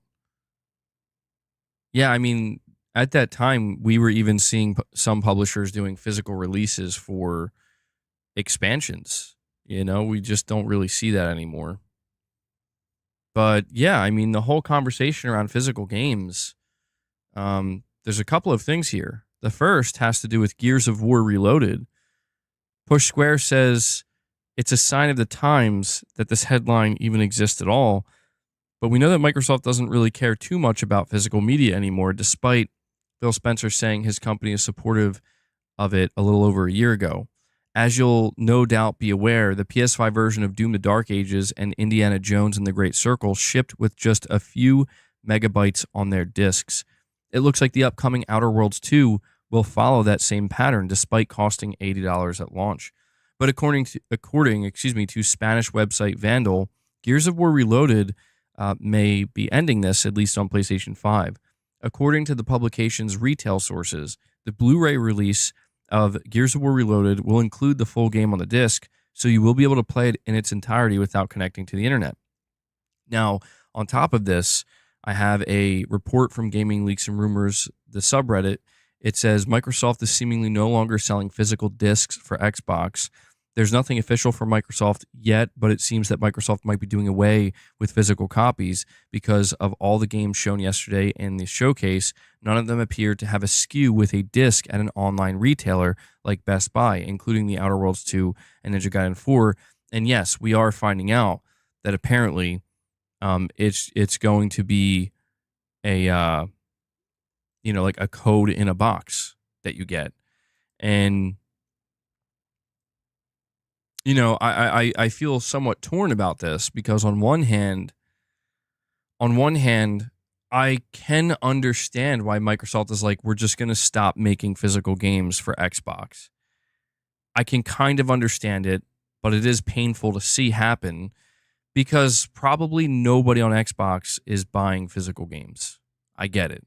Most people are subscribed to Game Pass, or if they are buying games, over 90% of them are buying them digitally. So I understand why they're like, it's not even worth printing physical discs for Xbox anymore.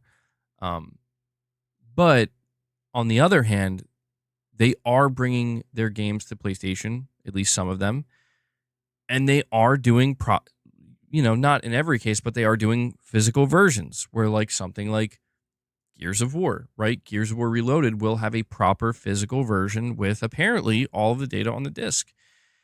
And so it's like, I guess I can't be that mad. Like, I want to be mad, but it's hard to be that mad because it's like, well, if you were playing on PlayStation and that's all you're really focused on, what you want is still there.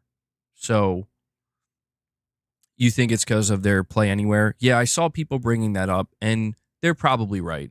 It does seem like the Play Anywhere initiative is a major one that Microsoft is pushing. So it makes sense that, in order to facilitate that, let's just stop doing physical games. Now, this is putting so much pressure on Sony, though, because Sony at this point is the last one. And I don't know if you guys are like kind of seeing this unfold the way I am, but Nintendo already did it.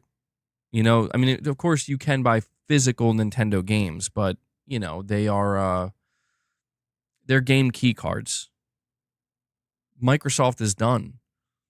Now it's just Sony, dude. And this is why I titled my stream like physical PS5 games are still hanging on, like they're holding on. And this makes me so nervous about what Sony's going to do next because, they released the PS5 Pro and there's no disc model. You have to buy the disc drive separately and they don't seem to care that much. Which like they give you the option. But I just feel like there's a chance that Sony is looking at Microsoft being done with physical games and they're looking at Nintendo doing game keys, and there's just no way, unfortunately, that Sony doesn't do something similar.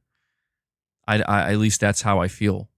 CD keys, I mean, God, that's nonsensical, but probably to me that comes off as kind of nonsensical, where it's like it's weird. It's almost like we want to give you a physical version, but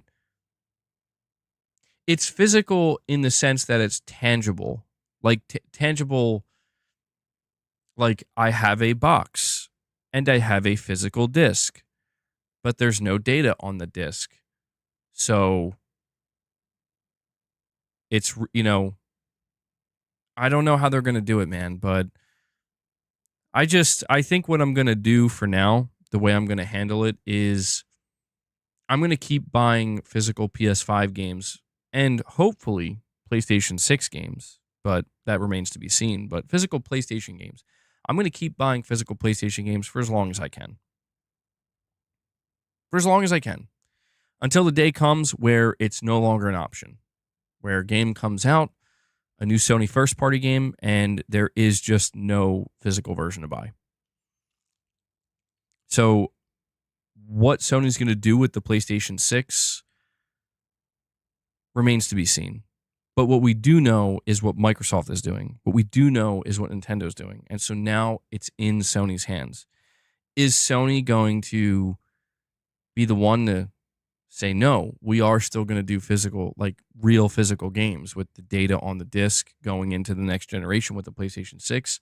Or by the time we get there, are over 90% of people going to be already buying their games digitally, and it's going to be a real easy Band-Aid for Sony to rip off?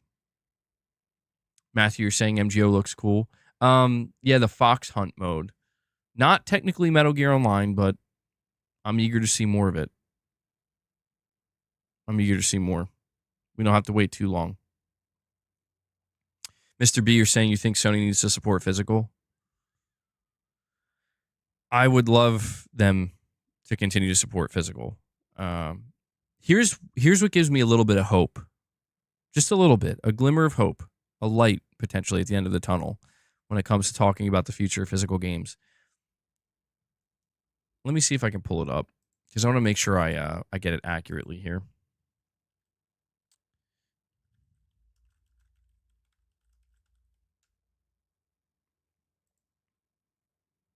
Okay, so here's a statistic that this is why I think Sony will still remain somewhat committed to physical media, even going into the next generation.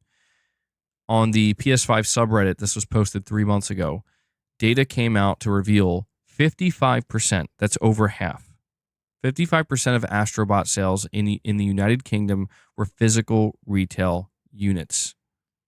Now, obviously, this is just for the UK, but chances are we are looking at a somewhat similar, not dramatically different ratio in other regions. According to the Insomniac hack, their games still sell 50% physically as of 2023. I mean, this is what I mean. I think it's different for each game. I think it's different for each one of their games, but you have something like Astrobot, which Sony cares deeply about, obviously. And they see this data, and it's like over 55% of people in this one region bought it physically. I mean, even if you're looking at a ratio in like the US of like 30-70, that 30% is still huge for Sony. So it is on a game-by-game basis, and it is worth noting when we see the quarterly reports and the data come out where it's like, 80% or something of people are buying games digitally on PlayStation. That's counting every microtransaction and every piece of DLC. So it does skew it more so in favor of digital when you look at that data. Well, how many units Astrobot sold is not what's relevant. What's relevant is that Sony sees the importance of this franchise, of this character, of building it into a bigger franchise.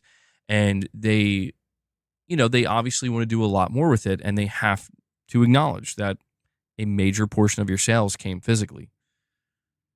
So this is what gives me some level of hope that Sony is not going to fully abandon physical games. I don't think they're going to do that.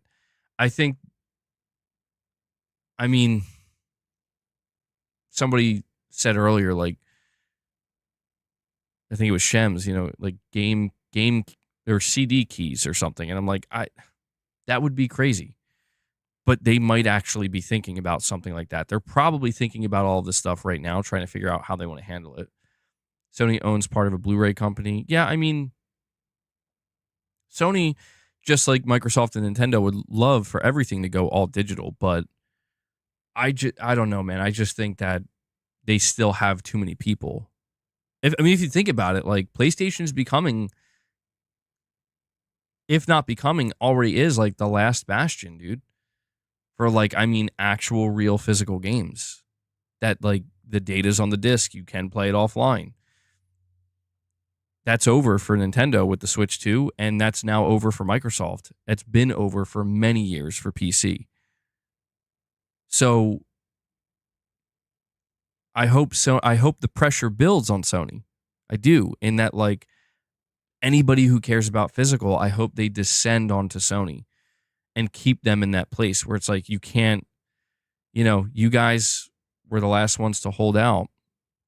And Titus, you're saying 79% of last quarter sales were digital. That's true, but again, that 79% also counts excuse me. That also counts microtransactions. Any DLC, any microtransactions. So if we're talking about just pure video game sales, I would love to know what that percentage looks like, because it's definitely lower than 79%.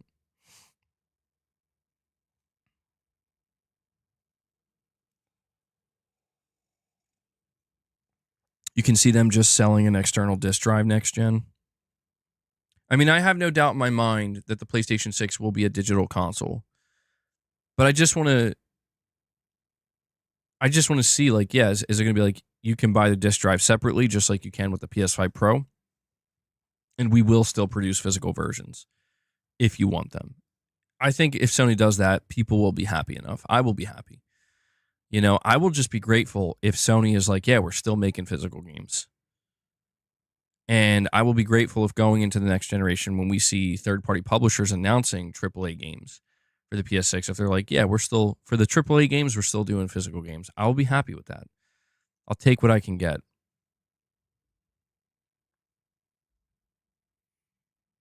You're still holding out hope that Sony will have another "this is how you share games" moment, but with physical games, like, this is what you are buying, you own it.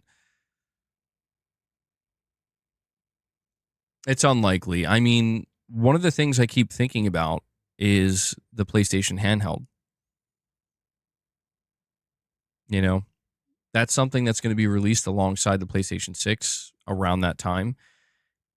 And I feel like this presents a little bit of a problem, because think about it. Like, you're a PlayStation enthusiast, right? Like, you really are excited for the PlayStation 6.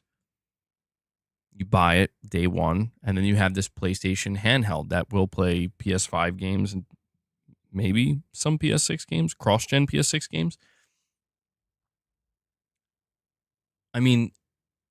Where do physical games play a role here? Because think about it. Like I'll give you an example. I'm buying Death Stranding 2 physically, right?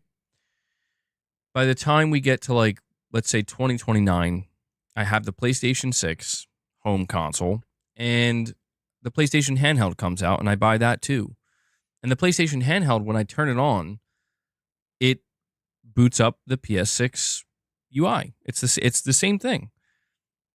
And then when I go to, my library of games on the handheld, I see Death Stranding 2 there, but I see the disc icon, or the circle with the cross that pretty much tells you can't play it because you own that game physically, not digitally. So I don't know how this is going to work. CD, well, that's what I'm saying. It's Shems. That's why I'm saying, like, that might be what they do. That might be exactly what they do, because that solves that problem. Hopefully they make it compatible. You could imagine that Sony could implement a kind of Xbox-like Play Anywhere thing once they roll out this handheld. They haven't they didn't need to do this for the PlayStation Portal because the Portal is a streaming device, right? So it's like, let's just say I have the PlayStation 6, Spider-Man 3 comes out, but I also have the PlayStation handheld that was just released. If I buy a physical version of the game, yeah, see, I don't understand how you do that. How would that even work? You buy a physical version of the game, you install it, and it's like, yeah, this works across all your devices, but you would need, like, basically the only other option Sony would have, and they're not going to do this, is if you buy a physical version, you also get a digital version. It's a key. I mean, so essentially they would be doing it the way Nintendo's doing it, right? If I'm not mistaken. Like, that is how they could do it.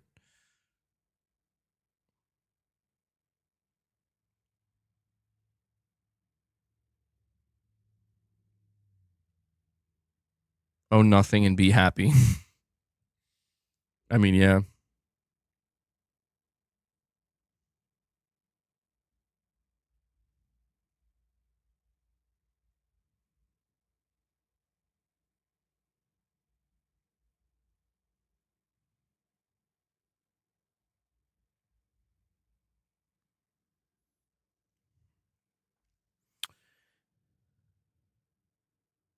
At best, the disc and the drive would be the only one playable at the time.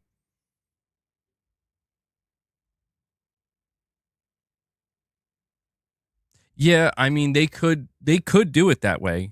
It would make things more complicated for a consumer like me, where it's like, listen, you can play Death Stranding 2 on your PlayStation Portable as long as it's in the disk drive. Well, no, see, that doesn't work either because you're not streaming.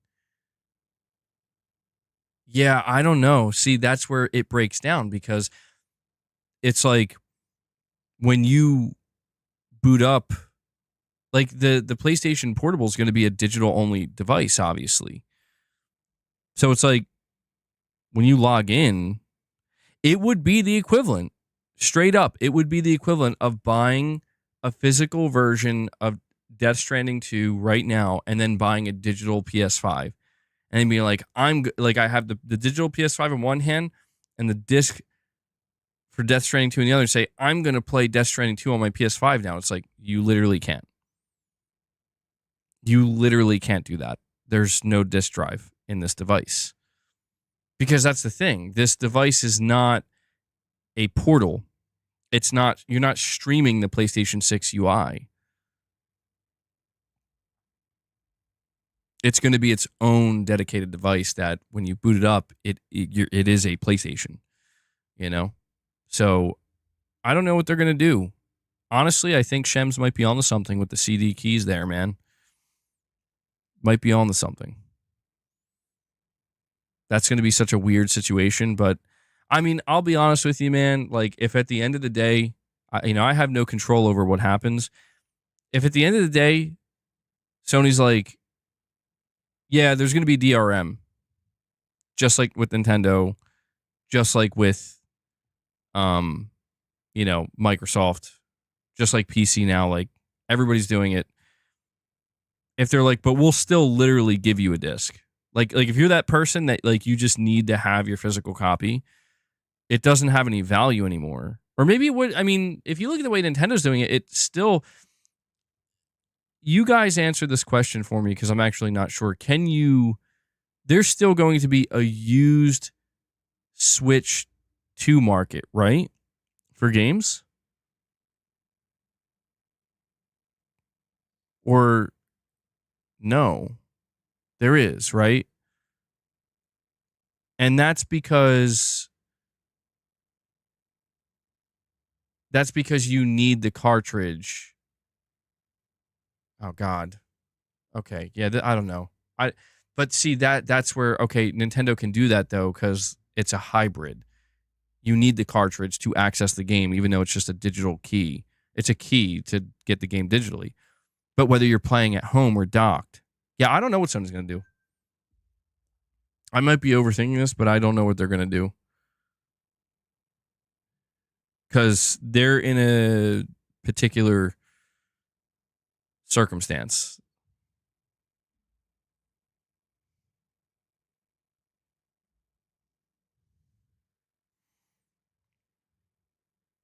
The key reaches out to the online server to install the game. Okay. Digital is the only way it works. It's already a solution. You're right. No, you're right. That is how it works.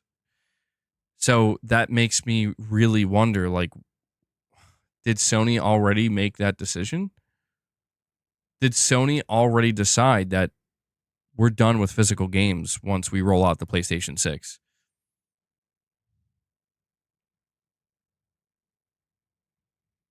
So Henry 3K, the way I think it works is like if you have Cyberpunk 2077 on your Switch 2 right now, physically, like you bought the cartridge,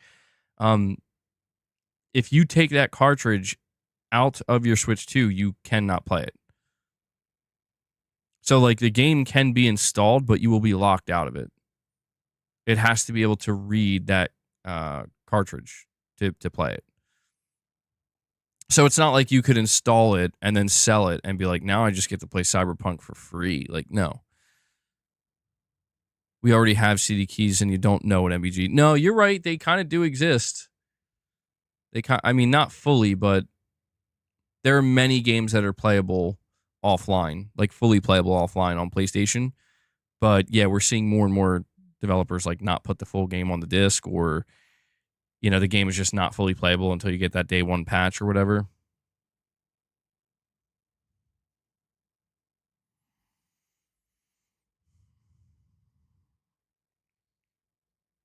Yeah, I mean the PlayStation handheld, I feel like the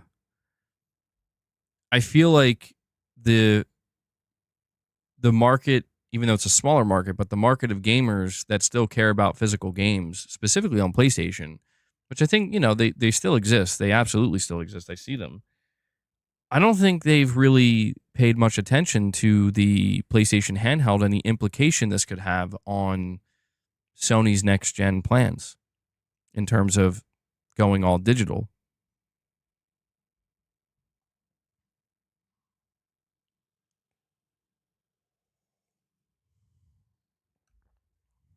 Well, I guess we're going to find out. We're closing in on it. I mean, what's interesting to me, and I know that this is, I don't know if I'm reading too much into this as well, but I notice like when we see trailers for Death Stranding 2 or Ghost of Yotei, every time they end it or when they announce the release date, they show the physical box. And I just think that's interesting, where it's like, huh. You're still showing the physical PS5 box, even in 2025, for your upcoming games.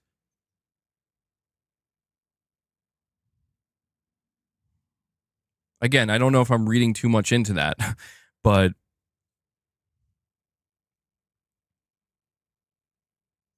you're sick of fearing tomorrow because you have no idea how bad these corps will make everything. Well, I don't think we have to be fearful of it, because I think it's just a matter of, like, for me, I see people like freak out about a digital only future. Like they freak out to a point where they're like, I'm going to quit gaming if that happens. Like if Sony stops making physical games, I'm out.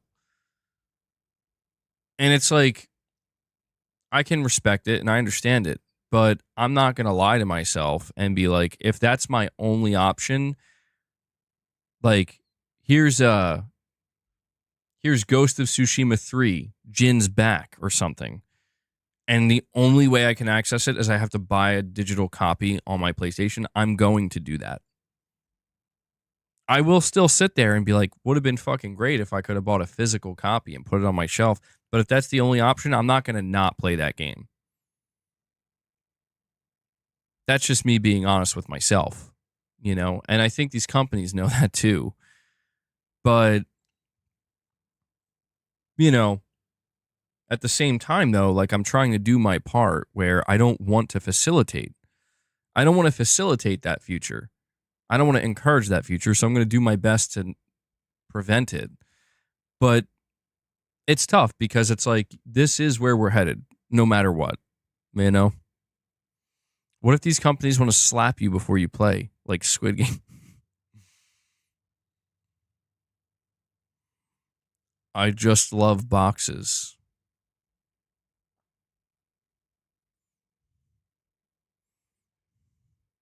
Next gen will be digital only. You think Nintendo will release the Switch 2 refresh, but digital only?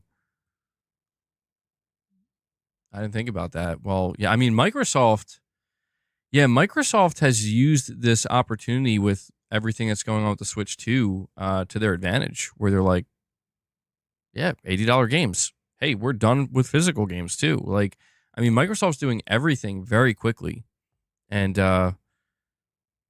that's why it's interesting to just see Sony kind of sitting there, like, not doing anything. And maybe that's smart. You know, Sony, again, they are the market leader and they're doing very well.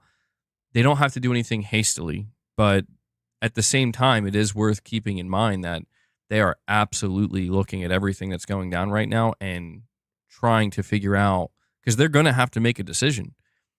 By the time we get to the PlayStation 6 rollout, they're going to have to decide what their messaging is and what their strategy is. And granted, I don't think anything that they plan today will be set in stone. There's still plenty of time to deviate and make changes, but each month that goes by and especially each year that goes by, like, getting closer and closer to having to lock it in. And the execution on that's going to be critical. We're kind of missing a crucial topic on the next-gen consoles. How much will the PS6 actually cost? Well, we did discuss this in depth multiple times. I mean, if it's true that it's coming out in 2027, it's probably going to be very expensive. I don't think it's going to be $1,000, but it's not going to be $500. We need to keep in mind that the PS5 Pro is $700. So $700 is the minimum. And this is, guys, I'm telling you, I feel like I've had a vision. I've already seen it.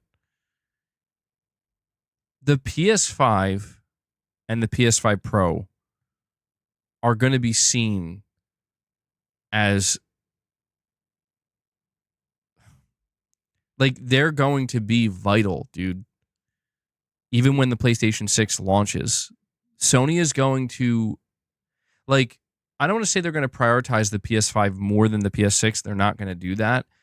But the PS5 is going to be, like, Sony's going to have a family of devices. They're going to have a family of devices. The PS5 is going to be part of that family of devices. And it won't necessarily be their fault.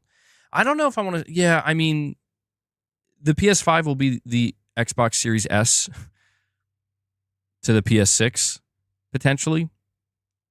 But that's technically what the PS4 has been this entire generation, right? To a degree. But the question is, how many developers are going to skip the PS5 to just do PS6 only? That's the question. We saw how long it took devs this generation. We're seeing how the next Call of Duty is still launching on PS4. Some devs are still supporting PS4, and Sony even acknowledged that. They even acknowledged that, dude. Yeah, what's up, Michael? Wow, yeah, I was terrified, bro. I thank God you're here. Whew. I was sweating. I'm like, where's he at, bro? Where's he at? Oh, I just noticed a little yeah, thanks for that emoji too. Yeah, bald man. Yep. If a developer doesn't want to publish on last gen hardware, they don't have to. Exactly. But how many are going to want to do, like, how many developers are really going to want to take that path? Oh, that's you. You're a bald albino. Okay. I thought it was supposed to be me. Thank you for clarifying. Why would they skip PS5 when PS5 games will be playable on PS6? Well, see, this is where I just think that Sony, this is why I hyper fixated on when Sony acknowledged that they're making a next gen console. that's at the top of their mind and they're working on it. They already made it clear that like we're still going to have like they're trying to prepare everybody. Like cross-gen is going to be major. You're probably going to see Sony count PS6 sales as PS5 sales. I don't know how confident I am in that, but it's just like, dude, this console is going to be super expensive.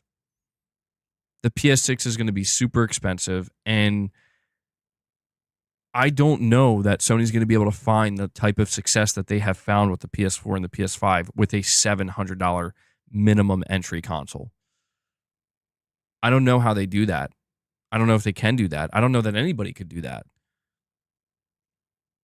And if they try to create like a cheaper alternative, they don't need to do that because that already exists with the PS5. So I think Sony's going to try to thread a very specific needle here, and I think it's going to be a tough one. I think it's going to be a tough one, man. I don't know if they're going to be able to do it. But $900 calling it now, $800 if they're subsidizing it. I mean, I know these prices sound insane to people because it's like there's no way a new console could come out that expensive, but it's like a major shift beyond the games industry has occurred where it's like it's not up to Sony anymore. Like Sony can't sell a PlayStation 6 at a $300 loss. That's just not possible. That's not feasible. Hey, BG, man, I see I've been a physical media disc gamer since the 1980s, 2020s. I don't think I would be gaming after that because it just can't. I mean, I get it, man. I get it. $1,000 with Astro Kart World. Yeah, maybe they're gonna pull a Nintendo. Astro Kart World, dude. They're gonna do an Astro Kart, right? They have to. They have to do an Astro Kart.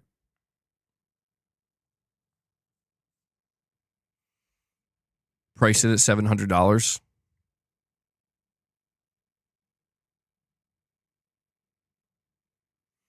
If they didn't release the PS5 Pro, then the PS6 would be $800 to $1,000, no doubt.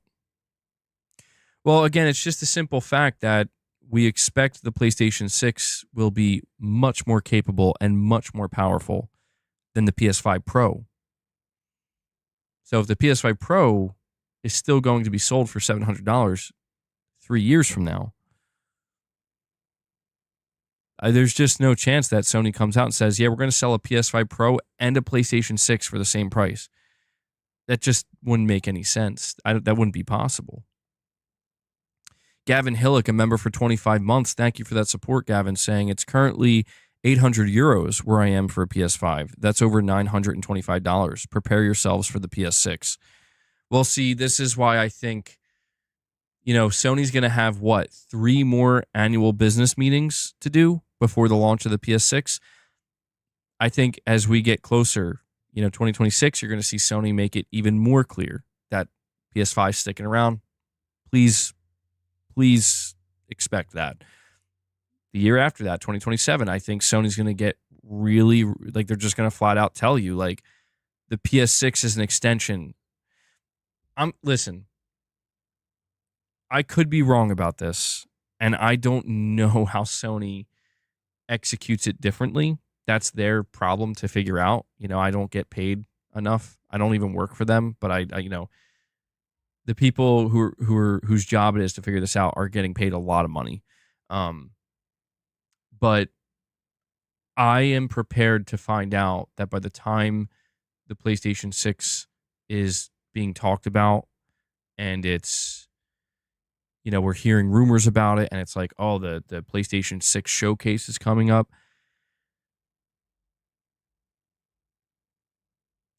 I wouldn't be surprised if they're not going to lean into this messaging, but the PS6 is just going to be an extension of the PS5. I really believe that. I don't. Traditional generations, I think, are over, man. That's not to say that there won't be PS6 only games. I think the traditional generation will still live in the fact that if a developer chooses to do so, they do not have to, they are not obligated to release their game on the PS5 or PS5 Pro. But again, man, like, I think almost everybody's going to be opting in for cross-gen because there are going to be way less people upgrading to the PlayStation 6 compared to the PS5, compared to the PS4. So if you're a developer, you're going to see that and you're going to be like, oh, the install base seems to be growing at a slower rate. Why is that? Oh, it's because the console's $800 and the PS5 is still $500 or is finally now at $400. I don't know, man. I'm just speculating, but at the rate things are going, next gen for PlayStation is going to be probably the biggest change we've ever seen, in like one swoop, because it'll be a new generation.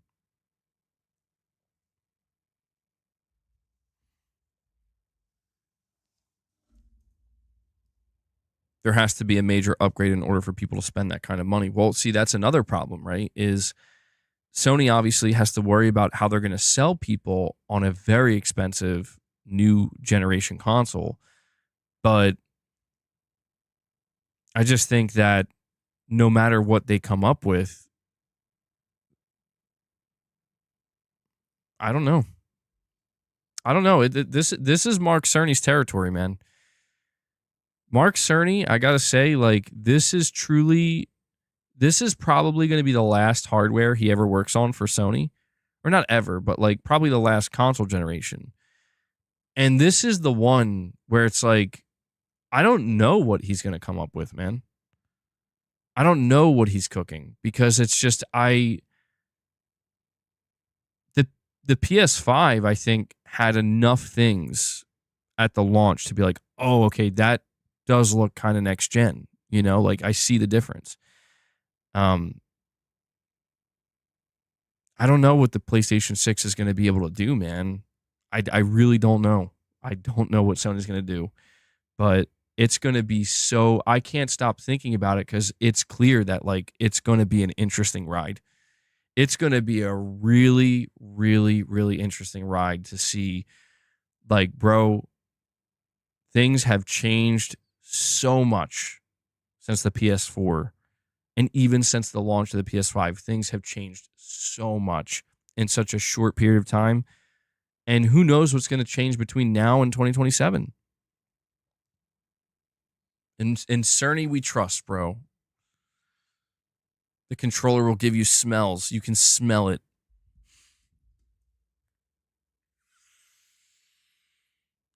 Oh, man. I think next gen's cooked if that's the main feature set that they're going to be focused on. AI. Yeah, AI will be big.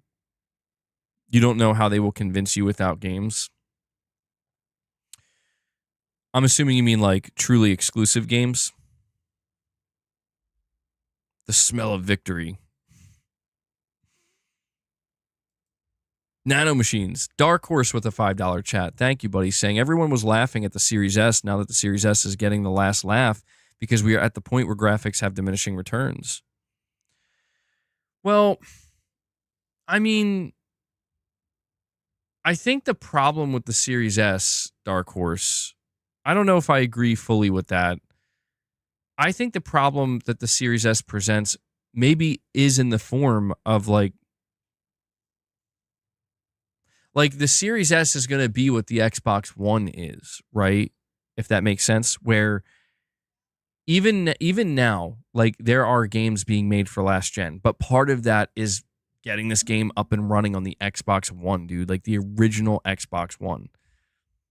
And the PS4 still struggles, but it's more capable than the original Xbox One. And it's like, Jesus, man.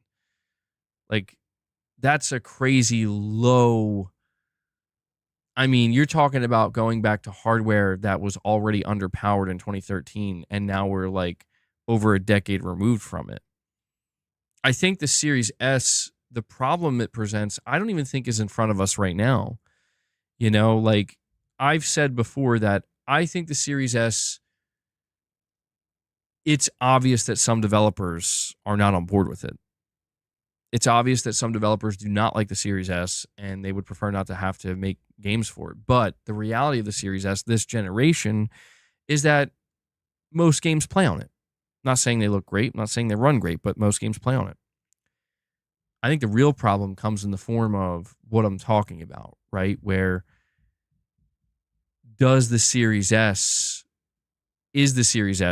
going to be a target console in the year 2028 and the year 2029? When we see these third-party multi-platform games announced for the PlayStation 6 and whatever the next Xbox is going to be, is it like, oh yeah, they are cross-gen, so yeah, we're releasing this on the Series S? I think that's when it has a problem, or will be a major problem. And to be fair though, Microsoft might be able to just say, well, yeah, that's the thing too, is like the Switch 2 is even less powerful than the Series S. So I don't know, man. I don't know. I wouldn't say the Series S is getting a last laugh. I wouldn't say that. But I also can't say that we aren't looking down the barrel of the diminishing returns are truly here, and developers are going to be probably beginning to focus on different selling points for their games beyond just better looking graphics and, you know, open worlds.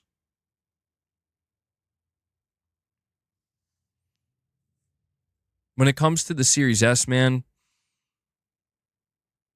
I think that the idea was sound from a business standpoint, but I think the execution was not as good as it could have been because, I mean, ultimately,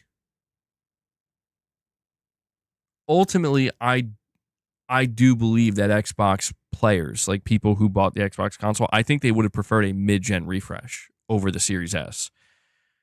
And I say that because that's what they got with the Xbox One X, and they really liked it. It just seems like Microsoft had different plans with the Series S, man, and at this point, it's neither here nor there. I don't know what Microsoft's plans are when it comes to support for the Series X or S beyond, like beyond this generation. I don't know what their plans are. I don't even think they know fully what their plans are. We don't know how developers are going to respond to the next iteration of the Xbox console and how different it's going to be. I'm not sure, man. There's too many unknown factors. Yeah, that was kind of crazy when you saw certain Xbox executives saying the Series S would be playing games at 120, 1440p. Yeah, they were, I don't know what they were smoking, but I will say, dude, that like I did not enjoy looking back on it. Like I did enjoy it, but now, hindsight 2020, I think there was a lot of marketing fluff surrounding the current gen consoles at the launch for both. I think the reality is both Sony and Microsoft were kind of terrified that, man, we don't know if we're going to be able to sell people on this. Are people going to feel like this is a true next gen? And I think that's why you see things like, 120 FPS, 1440p on the Series S, and it's like, what? But yeah, I mean, we talk about, I'm a little bit more lenient on the SSD only because Mark Cerny did explain himself, and I kind of feel bad because it's like Mark Cerny, his whole philosophy with the SSD and the configuration of the PS5, the whole thing, it was in the name of like, this can hopefully alter game development a little bit, And Michael Wernick with a $2 super chat says, for Boss, Leia, and Luna, and he comes in and drops 50 membership gifts. Michael Baldy Wernick. Michael Baldy Albino Wernick, bro. He comes in, he drops a super chat. He says, it's for Boss, Leia, and Luna. And Boss is over there staring at me because he sees me yelling, because he knows what's up. He comes in and he drops 50 membership gifts. Holy shit. Holy shit. Boss, you ready? Michael's got you. Corey dropped some earlier. Hellbound dropped some. We got a couple of renewals. But Michael says we're going to obliterate the goal, dude. And Titus is saying he needs a membership. He's like, don't make me buy my own. Michael, thank you so much for that 50 membership bomb, dude. That is huge. I really appreciate that, bro. I did not see that coming. When I initially read that super chat, I thought you were saying the $2 super chat was for Boss Leia and Luna. But this makes more sense. So, guys, I need to see W's flowing in the chat for Michael. Absolute GOAT coming in clutch on this stream. And let's break out the treats and the let's break out the treats and the catnip. Here we go, boss.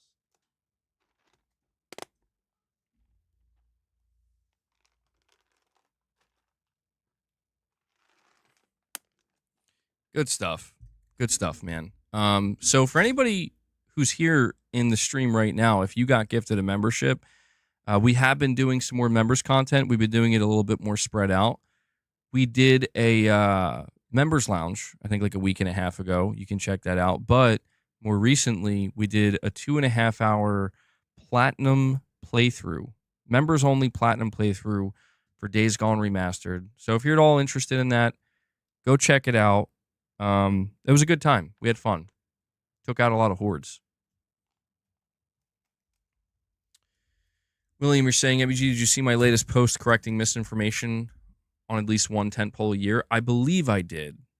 I'll go double check that, William. William, now you have to drop 50 membership gifts, and I'll go check it out.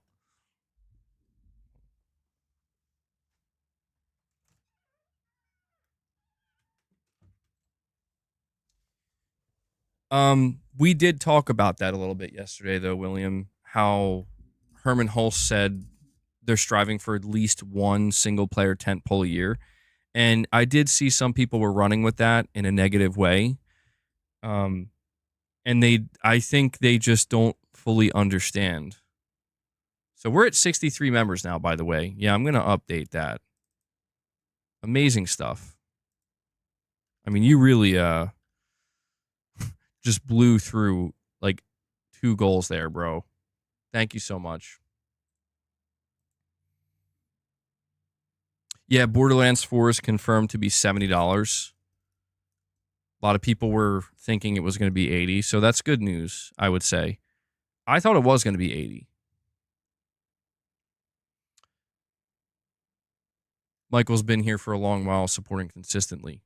Legend. Yeah, Michael Wernick definitely has legend status.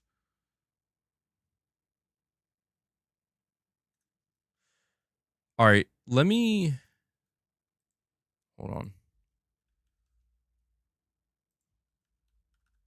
Let me check something. Okay, boss. Whoa. Don't. I just fed you. Here. You want some catnip? Come on.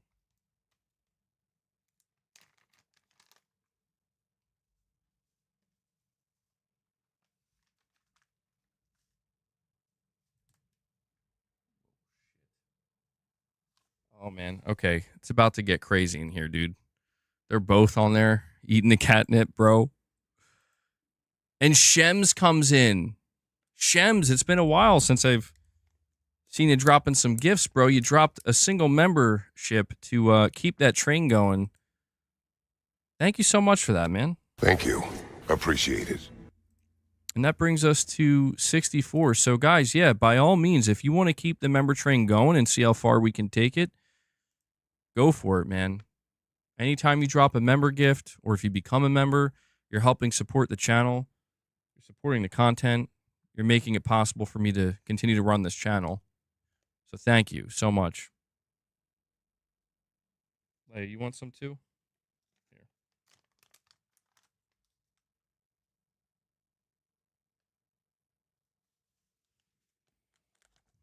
I don't think I've ever seen both cats on the tower at one time eating and indulging in catnip.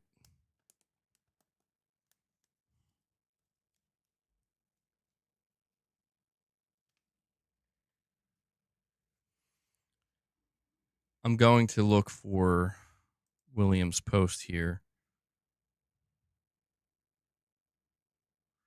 So William Aguilar on Twitter, he says, correcting misunderstandings about the quote on single player.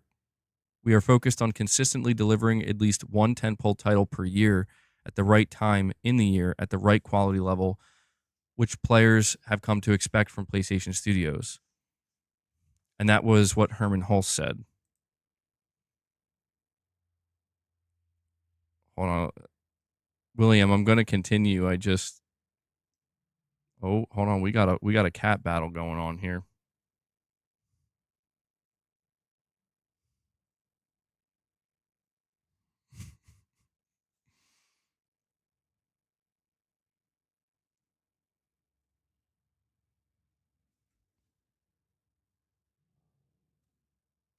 Yo, he just pushed her off. You see, he was just like, go. Get out. I think Leia was going to fight, but Boss was just like, out.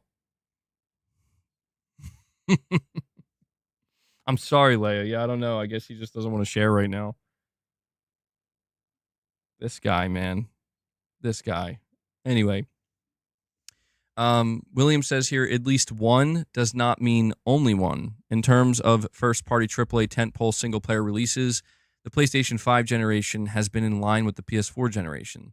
Some years you get one tentpole plus a bunch of smaller exclusives. For example, 2017, Horizon Zero Dawn. 2023, Spider-Man 2 with the PS5. And some years you get 2 plus. 2018, God of War plus Spider-Man. That was for the PS4 gen. And in 2022, God of War Ragnarok, Horizon Forbidden West, and Gran Turismo 7. That was during the PlayStation 5 gen. The at least one tentpole game a year does not count smaller first-party exclusives, first-party multiplayer games not available on Xbox, second-party games, or third-party console exclusives.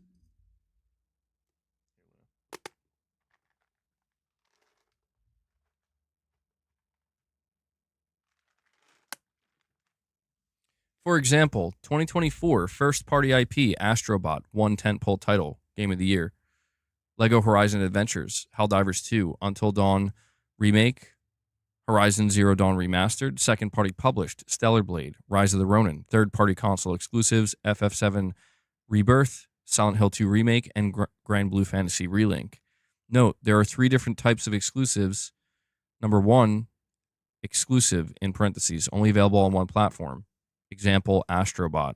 Number 2, console exclusive, only available on one console but may come to PC. Example, Helldivers 2. 3, direct competitor exclusive, available on platforms that still compete but only indirectly. Example, PS5 versus Switch. PS5 versus PC and Switch, but not available on directly competing platforms. Example, PS5 versus Xbox Series X. And in this case, the example is Lego Horizon Adventures. Well, I think that was, I think that's a pretty good breakdown, William, and I would agree with this. I mean, this is what we see on display. The one thing I want to point out with what you put in this breakdown that I definitely think is worth highlighting is how you were pointing out that the output from Sony this generation has been very similar, if not the same, as last generation when it comes to their single-player exclusive output and just their exclusive output in general. This to me is something that is worth highlighting because I see too many people talk about the PlayStation 5 generation as if it's severely lacking compared to the previous. Now, this is why I try to make sure to also highlight that it is subjective, right? Where it's like, okay, well, maybe Sony's output this generation has been similar to the PS4's, but maybe to one person it feels like it's been too many sequels, right? Not enough new IP. A lot of those games aren't just exclusive. They're games that Sony helps publish and has XDev help with development. Yeah, XDev is huge for Sony, man. XDev is, I think, one of Sony's most important PlayStation studios because, yeah, they're going out and kind of seeking out developers that they can help and partner with. And I mean, they're very versatile. So they're kind of doing all different things depending on the given circumstance with any different publisher or developer that they're working with. Sometimes we see stuff like Rise of the Ronin, where if I'm not mistaken, I think XDev was a huge reason Rise of the Ronin was able to get to where it was, right? But then you see something I think like maybe smaller. Like I could be wrong, but I think XDev did kind of help, not because they paid for it, but I think they did try to help Game Science in like, are you guys having trouble getting this game running on PS5? Maybe we can help sort some things out and get it up and running. So XDev is, and even something like Death Stranding 2, where like XDev is a part of that. It's a major, major support studio that I think just plays many different roles. But yeah, man. William, you're saying plus we still have DS2, Ghost of Yotei in 2026 and 2027 for the PS5 gen. Yeah, look, man, I've spent so much time and I get frustrated with myself where it's like I get defensive about things and I'm going to try to not be that way as much going forward. It's just hard because it's like I said, man, people, yeah, digital dude, I mean, there is absolutely truth to what you're saying, man. Where it's like you can complain that Sony's not releasing enough new IP, but then they announce Intergalactic, the Heretic Prophet. But then the goalpost is moved where it's like, well, I don't like the way the protagonist looks, and I have a problem with Neil Druckmann. And it's like, so in other words, you want not just new IP, but it has to be this specific new IP. It has to be exactly what you want it to be. And that's where I feel like this is where what I need to try to do, I am trying to do, I have tried to do, and I will continue to attempt, is to separate the subjective from the objective. Where objectively, if you're somebody who complains that Sony isn't delivering enough new IP, we can look to Intergalactic, the Heretic Prophet. We can look to Saros. We can look to Returnal. We can even look to, objectively, Concord. Right? And somebody's natural instinct will be, well, Concord doesn't count. No. If we're having an objective conversation, like we are viewing things through an objective lens, Concord does count. That is a new IP. Now, that doesn't mean it did well. That doesn't mean that that new IP is something that you wanted to play. Goat Cord, there we go. Now, we separate that from the subjective conversation. The subjective conversation looks something like, okay, Intergalactic, the Heretic Prophet is a new IP, but you know what? I'm not a fan of Naughty Dog anymore. They lost me with The Last of Us Part 2. I don't like the way the main protagonist looks. I'm not interested in it. It's going to be woke, whatever. Okay, that's all fine, well, and good. You're allowed to feel that way. Oh, hold on. I thought Luna was going to start walking across the desk. I'm like, that's a first. But it's like you're absolutely allowed to feel that way about Intergalactic. You don't need to explain yourself. There's no need for an explanation. But what you can't do is say that about Intergalactic and then look at Saros and say, well, I'm not a fan of Housemarque's games, so Saros doesn't count. And then look at Returnal and say, well, Returnal was too hard and I didn't like it, so that doesn't count. And then even look at Concord, and say, well, Concord was a disaster flop, so that doesn't count. Like, no, like, which is it? It's either Sony is making new IP or they're not making new IP. Which is it?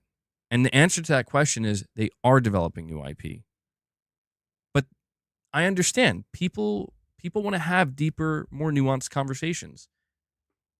Like, for example, if we are going to count Concord as a new IP, like, yes, Sony did deliver that as a new intellectual property for PlayStation.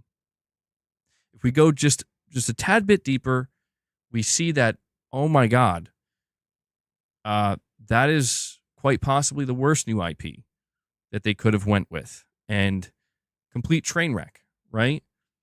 But if we look at something like Intergalactic and we look at it a little bit deeper, it's like, it's probably going to be an extremely high quality, well-made video game that's going to do many, many, many things at a very high level. I just think that those more nuanced perspectives that really don't require that much thought, truthfully, they just require minimal thought. I feel like these aspects of the conversations and discussions are purposely and nefariously, that's right, I'm using the word nefariously, removed. They're cut out. You know, it's like these people, they have scalpels and they're just cutting, slicing and dicing and just removing what they want to remove. And it's like, fine. You know, I'm done trying to fight that. You know, I'm just interested in trying to have conversations with people that are willing to see the whole picture. Or at least that should be the end goal, right? Yeah, exactly, Ice Queen Gaming. And I haven't even talked about that. That's another thing that I honestly, it still hasn't registered, where you're saying we got a new Marvel fighting game that came from nowhere. And it's like, yeah, dude, that's a PlayStation Studios published game. And that's going to be like, listen, I say this as somebody who's not that excited for it, because I mean, I'll play it and I'll absolutely play it when it comes out, but it's not my forte, right? But I can tell you that's going to be massive for PlayStation. Like, that much has become clear to me, where it's like, that's huge, dude. And I know that for some people it's like, oh, it's another Marvel, and it's like, if like, you don't get it, you don't understand like what this is doing for the fighting game community, and how like this is massive for the genre. And Sony it just came out of nowhere, man. So, I mean, I'll be honest with you guys, like, the reactions I've seen to this Marvel Tokon, is that how you say it? Tokon Fighting Souls.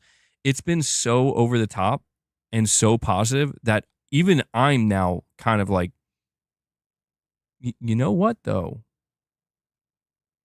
I think I'm starting to get a little bit interested. Like, it's just seeing people's excitement. It's kind of like contagious a little bit, where it's like, damn, what's going on over here? Yeah, and Wolverine's coming, and I know Wolverine's not a new IP, but I mean, dude, like, the last good Wolverine game we got, I think, was Wolverine's Revenge or something, or no, it was the tie-in movie game for X-Men Origins. There we go. Thank you. I think that the one I mentioned, Revenge, is even older. But that was like the last good Wolverine game we got, and that's and ironically enough, that was Activision. That's years old, dude. You know, you're talking about like 2009, 2010. I mean, it's like literally 15 years ago. It was a great game. It's like, yeah, we need a new Wolverine. Something good. They all got everything. No, she wants to get out. Thanks. But yeah, William, I'll be honest, man, like, when you see people like spreading misinformation, it's good to push back against it. But I have so many people that follow me on Twitter and on YouTube that I see like too much of it. And I don't want to say that I've given up. It's not that I've given up, but it's just, there's so much stuff that I just can't waste my time and energy on anymore. So I appreciate the work you're doing out here, William, because what you like, that breakdown that you put out there, like, yeah, dude, like, you're just putting the facts out there. You're just showing people, like, here it is. This is literally what Sony has done and what they're doing. It's all lined up for you in a factual way. And I appreciate that, because you're not out here saying, like, you know, Spider-Man 2 in 2023 wasn't good enough, or I didn't like it for X, Y, and Z reason. You're just simply saying that, just so you know, in 2017, when everybody was so high up on Sony and the PlayStation 4, they only had one major tentpole game, Horizon Zero Dawn. A similar thing happened in 2023 with Spider-Man 2. You know? So it's like when what you're pointing out is that people who are freaking out now about this, were they the same people freaking out in 2017 about Horizon Zero Dawn?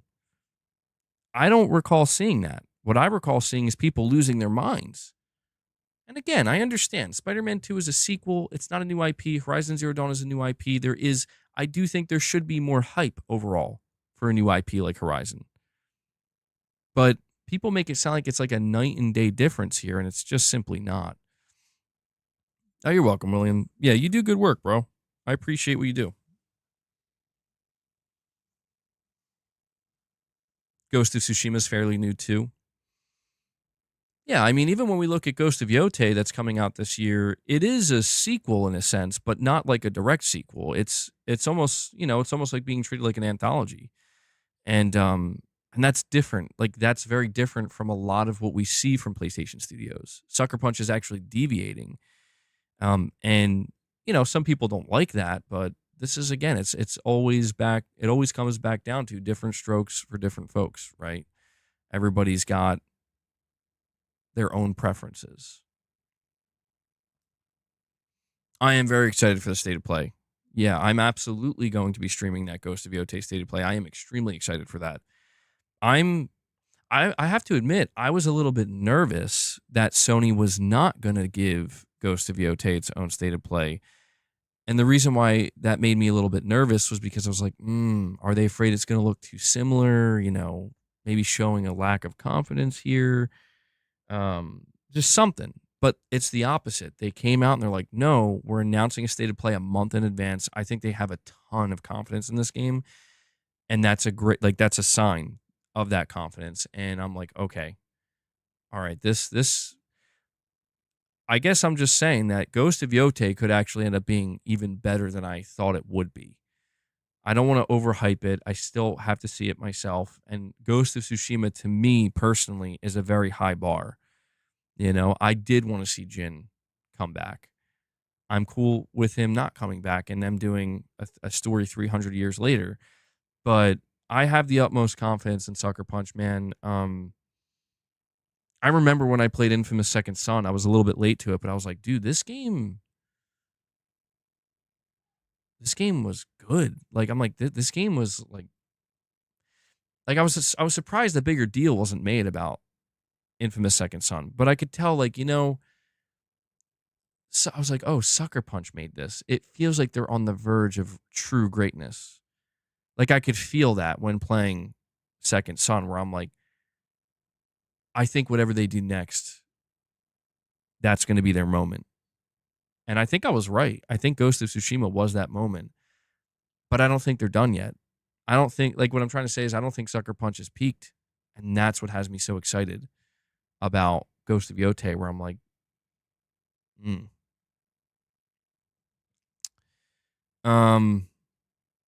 I saw that. I want to say this too, and William, this kind of speaks to the kind of misinformation that you're pushing back against. I came across, and yes, I know it's Twitter once again, but I'm not going to be going on some kind of rant or anything. I'm pretty chill today, obviously. Got it all out of my system yesterday. They don't call me mental breakdown gamer for nothing. I saw this post, and it was from a pretty well-known YouTuber. I actually don't follow this YouTuber, and I'm not familiar with the content they make, but I think they have a lot of subscribers and a lot of followers.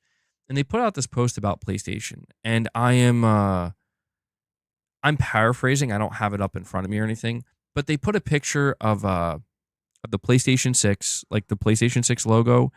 They put a picture of the Spider-Man 3 logo. They put a picture of the Infamous logo. I think this person's a big fan of Infamous.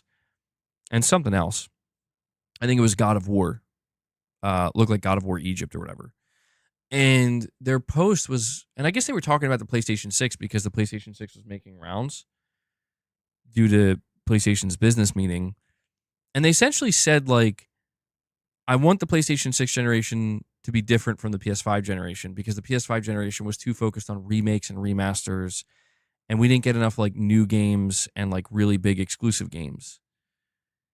And the general sentiment of this post was that like the sentiment that I see a lot, which is the PS5 generation was just kind of bad, and the PS6 generation needs this, and that to be better, or to completely, stomp the PS5 gen. And what was interesting to me is that, like, man, there's only one game that you put on that you're showing that is different. You know what I mean? Like, you're saying Spider-Man 3 would make the PS6 gen better. Like, dude, we got Spider-Man 2 this generation on the PS5. You're saying God of War, a new God of War Egypt game or whatever. I'm pretty sure that's what the picture was. It's like, we got Ragnarok this gen. And granted, they want an Infamous, and I'm like, yeah, a lot of people want an Infamous, and that would be cool to see return, but it's like I was just confused because it got so much traction and so many people seemingly agreed with it, and I'm like, I guess I was just thinking to myself, like, what exactly is it that people are agreeing with here? You get what I'm saying? Because it's almost like I read a post where it's like they're saying I guess I understand the whole sentiment of too many remakes and remasters, but it's like we're going to be getting remakes, and we got remakes and remasters during the PS4 gen as well, and everybody loved that. And we're going to be getting more remakes and remasters during the PlayStation 6 generation too. But the games that you're specifically highlighting here, like, we did get those this gen, and we're probably going to get more of them next gen. And I found it interesting where it's like there's this, what I'm trying to say here, the point that I'm trying to get at is that there is this kind of, what's the word I'm looking for? Is it dichotomy? Is that the right word to use? There's this just kind of, it's almost like an enigma. Let me make sure that's the right word to use. Hold on, I got to look up the definition.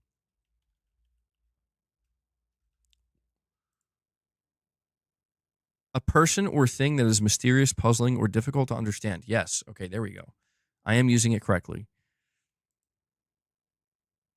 I feel like the PlayStation 5 generation has turned into essentially an enigma where, like, I can't quite figure out, I can't understand, like, so much of the discussion and the discourse and the opinions around the PS5 generation. And I don't know why this is. And I try to think about it even deeper, and I'm like, is it because I loved Returnal? And Returnal, to me, is one of the biggest standout titles of this entire generation. Is it because I loved God of War Ragnarok? And even though I can agree that the pacing was a little bit off, it was one of the best games I ever played. Is it because I'm somewhat okay, not fully, but somewhat okay with Sony wanting to do some multiplayer games, even though they've frankly not done a great job? But yes, I loved Helldivers 2. I still go back and play Helldivers 2 sometimes. Is it because at the launch of the PS5, I was elated with playing Demon Souls for the first time, and it was like the best looking game I ever played on anything, and I enjoyed Miles Morales? Is it because I enjoyed Ratchet and Clank when it came out thoroughly, where people were complaining that it was a 10-hour game for $70? Meanwhile, I put 25 hours into it, got the platinum, and had a great time. Is this what it is? Is there just some kind of inherent separation where it's like, yes, man, you enjoyed most of what, or just a lot of what Sony produced this generation. But for some reason, I guess where the disconnect occurs for me is that it seems like when I look out, people are like, this generation was bad, dude, and there was not really much to enjoy. And so I'm like, oh, okay, I'm like in a place of what you would consider an unpopular opinion. uncommon. I'm in an uncommon place. It turns out that most of, if not all of what Sony did this gen wasn't that impactful, and people didn't really like it that much. But here's where the enigma comes up. You ready? But then, because I follow PlayStation closely on my channel here, I go and I check. What's the data saying? How is PlayStation doing? And I see that these games are selling tens of millions of copies. The PlayStation 5 is doing just as well as the PS4 and is likely on track to maybe do better thanks to the help of GTA 6 most likely. Sony's doing better than they ever have. They have more players than ever before. They have more engagement than ever before. And all these numbers are on the up. And I'm like, well, this is weird. So, like, the data accurately reflects my feelings. In, like, this is how I felt during the PS5 generation. I look at the data and it's like, oh, that makes sense. So clearly I'm far from the only person that feels this positively about the PlayStation 5 generation. But it's anything outside of that where it's like, is it the vocal minority? Is that what it is? It's just an interesting thing that I constantly, an interesting kind of loop that I find myself in. Kind of like Returnal. You think the PS4 fans want the PS5 to be a PS4? First party exclusive AAAs? You think but the PS5 is better than the PS4? It's a combination of 1 plus 2 plus 3 and 4. William, you're saying a lot of people don't remember that the PS4 is remembered for the best games releasing in the last 3 years of the generation. And we only have just now entered the last 3 years of the PS5 games. That's very true. Yeah. I remember that. I mean, the last 3 years of the PS4 generation was truly Sony firing on all cylinders. But even then, William, the cadence was similar, if not the same. Where, like you're saying, 2 games a year, sometimes in some cases, like tent poles, sometimes 1.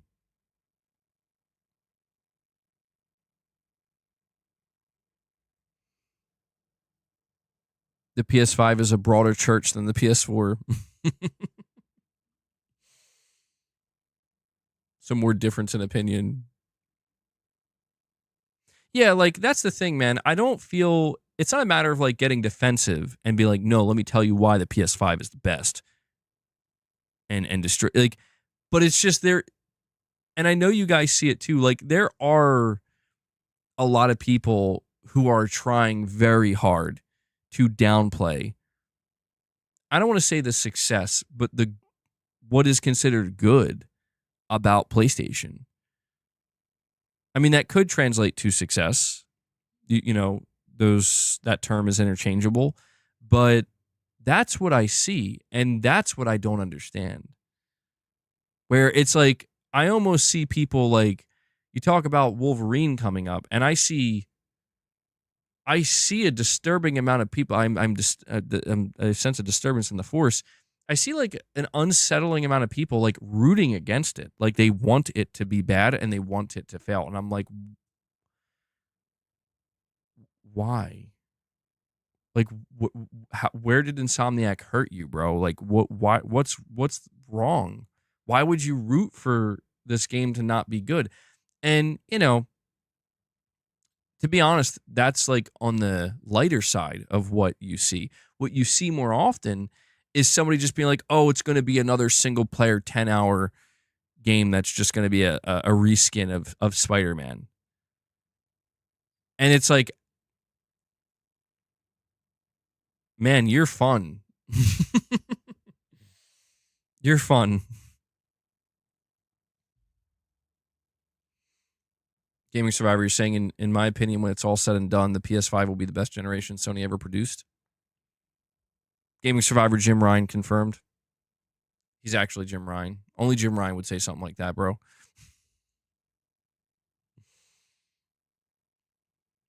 You're saying, MBG, I don't think the PlayStation 5 was bad because we did get a lot of great video games this year and win the 2026 and 2029 games.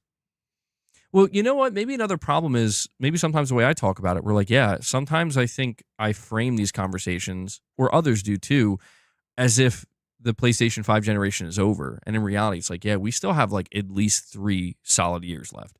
And a lot can happen. 3 years is a long time, dude. That is not a short period of time.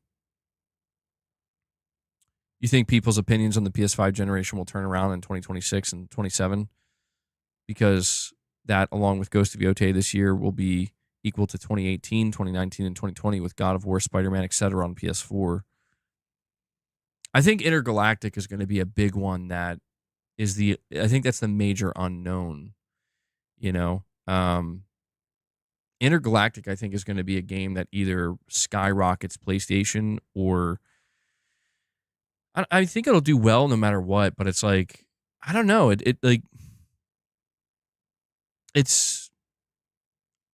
I'm so fascinated to see how Intergalactic turns out because there are definitely people where it's like, look at those like to dislike ratios. And I'm not a defender because I don't know. Like, I don't know what this game's going to be. I think people are getting a little too crazy about it too quickly, but you still can't believe there's actual hate for GTA 6. Yeah, that's weird to me.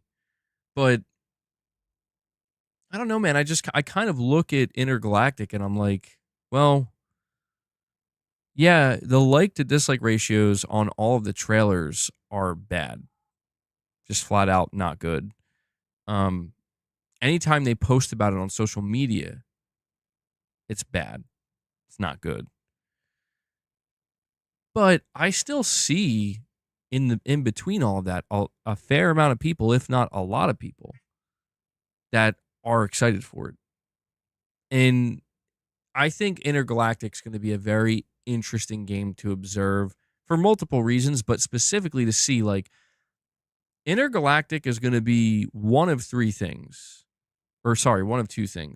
It's either going to be objectively successful or objectively a failure.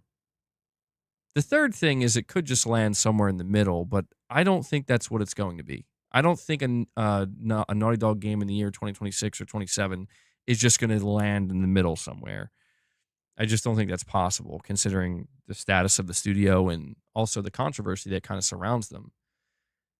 And I'm wondering if Intergalactic could potentially be the greatest example outside of the Nintendo Switch 2, of course, because there's even, I don't know, maybe there might even be even more hatred towards Intergalactic than what we saw for the Nintendo Switch 2.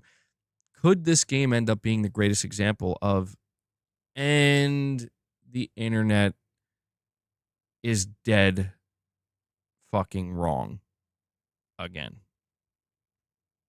I'm not saying I want it to be that. I mean, that would be the better outcome because that would mean the game's actually good. But I just wonder about this because there are times where the internet is dead right, like Concord, where it's like everybody. And that's what's interesting is there were like no Concord defenders. Everybody was like, Concord's going to fail because it like nobody wants this. Just Sony, wrap it up. And the internet was right about that. But I feel like that's truly the outlier and truly the most extreme example of, like, sometimes on occasion the internet's right. But I look at something like the Switch 2 and it's like you're talking about Nintendo's entire stream being flooded with lower the price, lower the price, lower the price. Shems, you defended Concord? Oh, damn, we got a Concord defender here. Oh, wait, Rudy did too a little bit, yeah. Well, you know what I mean.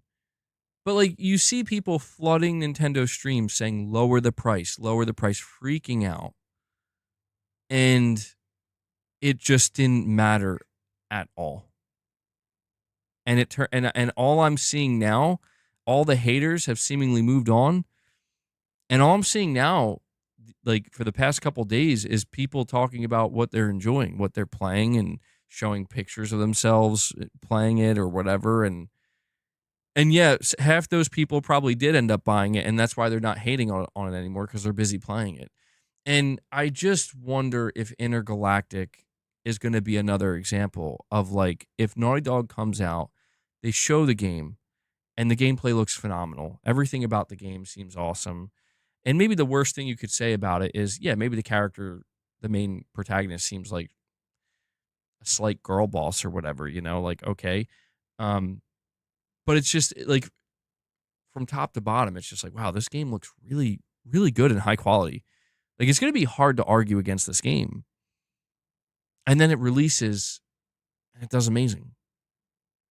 If the story's not great, honestly, I think Naughty Dog could survive that just fine. Because Naughty Dog just withstood, well, it could be argued whether they withstood it or not, but they just went through and are still kind of going through it because of The Last of Us HBO. The worst thing that a story-driven studio could go through, which is, dude, there's nothing they could ever produce that would be nearly as polarizing as what they did with The Last of Us Part 2. Nothing. There's just nothing that they could do. So what I'm trying to say is the story of Intergalactic could be bad. Like, oh my God, this is weak. This is cringe, or this is poorly written, or these characters suck, or whatever, right? Like the motivations are garbage, or this is a mediocre story. But if the gameplay is really good, it won't actually, like, the story being bad won't really matter because people will be like, oh, what? But this is a really awesome game to play. That, like, this game has some of the best gameplay out there. It just has a bad story. That's going to be, I guess the way I could word this is that is the polar opposite of people. Like, if you thought The Last of Us Part 2 story was bad, you thought it was bad because of the first game. You get what I'm saying? Like, because it didn't exist in a vacuum. It was a sequel, and it was a follow-up to beloved characters and story arcs. With Intergalactic, everything is fresh and new, and we don't have any... There's no attachment, is what I'm trying to say. So if these characters are trash and the story is garbage, but the game itself is actually really fun and really good to play, that's way more easily forgivable, or should be, than if you had a problem with The Last of Us Part 2. Does that make sense? Hopefully that makes some kind of sense.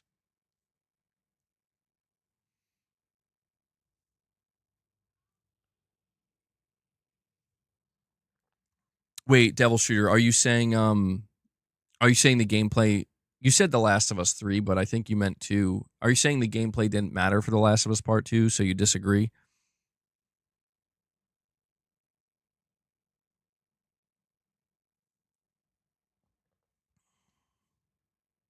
Tell that to Forspoken. You know what, though? Actually, that's a great example.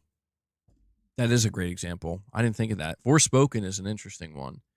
Yeah. That story apparently was so bad and so cringe that I've encountered quite a few people on my channel over the years that are like, dude, Forspoken is actually a really fun game. Really great combat. Like from a gameplay perspective, it's actually very good.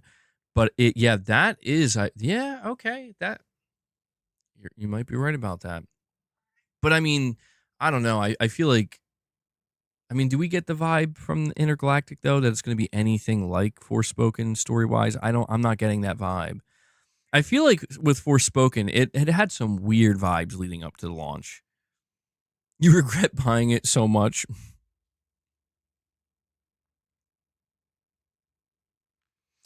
Well, Guy Gravity, you're saying it's okay at best. We're using that as an example of good gameplay. Stop it. Well, yeah, true. I don't think.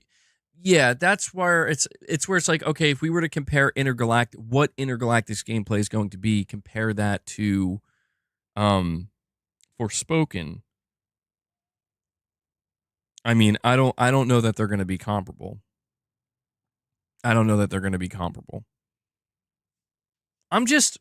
All I'm trying to really say here is The internet right now would have you believe that Intergalactic is going to be a dumpster fire and it's going to fail, or it should fail. But, again, based off of the like to dislike ratios and some of the comments, it seems like it might fail. I'm just curious to see if by the end of it all, it's like, no, Naughty Dog just produced a great video game through and through with a pretty good story and great gameplay or amazing gameplay.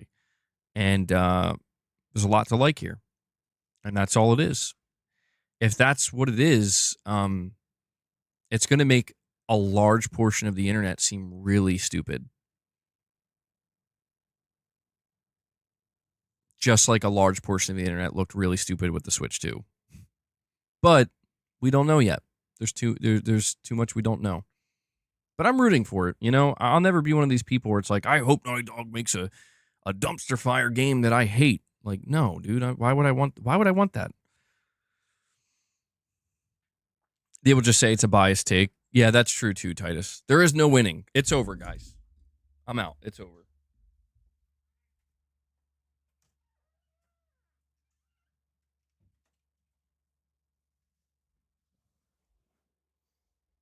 Yeah, Days Gone did have a bit of a buggy launch.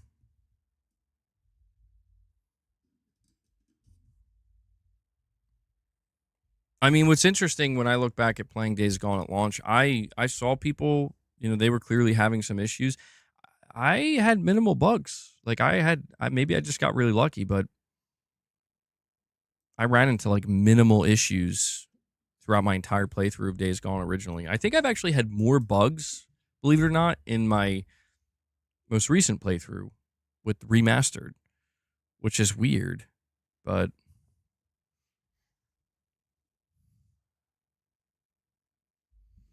you honestly thought I was going to trash Intergalactic when we saw and watched the reveal trailer? I'm glad you're not being harsh anymore, though. Let's give it a chance. I mean, it was tough not to get caught up in the moment, because for a new reveal from Naughty Dog, it's like we know the type of scrutiny that it's going up against. And yeah, there is like this initial shock, and there's opinions flying around like, they're being fired out of a machine gun. It's a war zone out there, bro. But after just kind of taking multiple steps back and just letting it sink in for a while, and once the dust settles, it's like, though, I'll just wait to see what they have to show. Yeah, the chat was like a war zone. It's like, I'll just wait to see what they have to show, and I'll judge it then. Because what they showed with their initial trailer is like, doesn't look bad. It's not getting me like over the moon excited. It looks interesting. Let's see where they take it. And I still feel that way. So the gaming community is insufferable, MBG. Just say it. I know you want to say it. A portion of them. Absolutely. Asmongold said The Last of Us ruined the industry.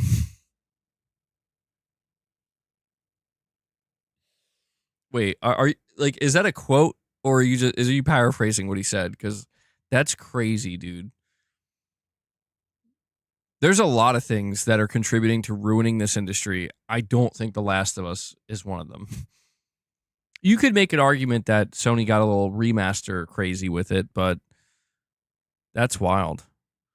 You're eating broccoli in the car. Broccoli Rob would be proud of me.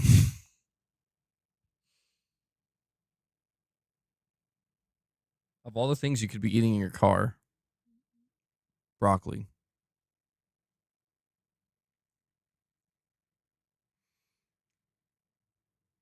I always check out when the chat collapses into nonsense. He said it made video games more TV show and movie-like. I don't agree with that take. And the reason I say this is because, dude, I feel like you don't see many Last of Us clones. Like, I mean, maybe he's talking about Sony's approach to cinematic storytelling in games in general, but would he say the same thing about Metal Gear Solid 1? Because you could apply, like, listen, to me, The Last of Us, I think people confuse what makes The Last of Us like viewed as a groundbreaker in gaming. In my opinion, the cinematic aspect of The Last of Us, I see what you did there, Gaming Survivor. The cinematic aspect of The Last of Us is not what's groundbreaking about it. What's groundbreaking about The Last of Us is it's a cinematic game, which is nothing new. We've seen that, many times in the past. Again, Kojima with Metal Gear Solid 1 was the first one. He was the pioneer. It's the level of maturity and seriousness, and also, yes, the pacing and the writing that all comes together in this perfectly woven web where every single aspect of it is 10 out of 10. The gameplay is 10 out of 10. There's not too little gameplay. There's not too much. The cinematics, the acting, the writing, the mocap, the graphics, the length of those cinematics, the pacing of the story from one beat to the next.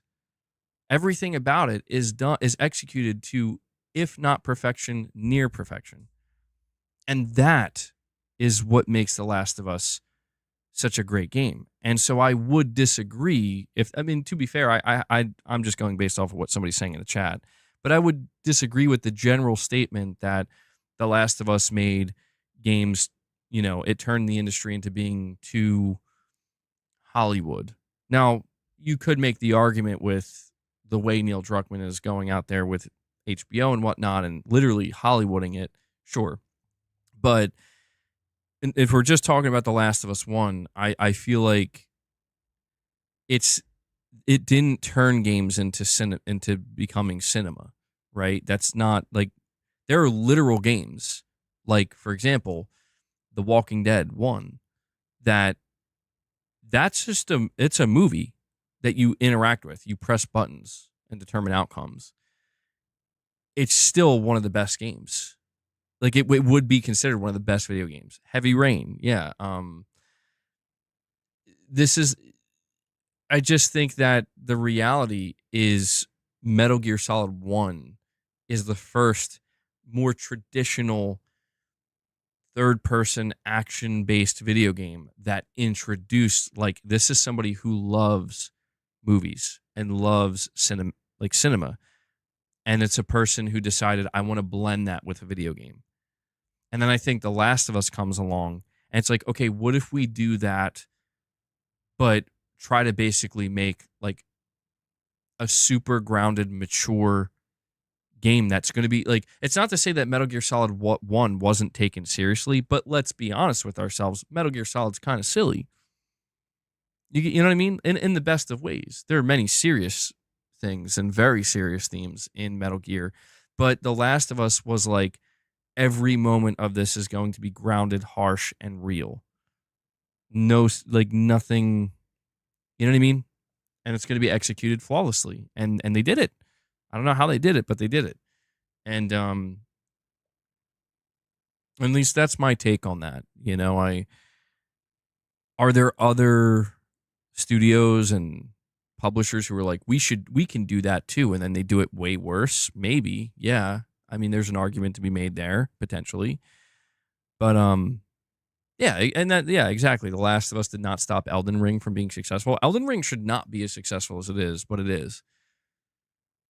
Like, no joke, Elden Ring is a game that's, like, it's mind-boggling to me that that game is an anomaly where it's like, how did this game reach this level of mainstream success?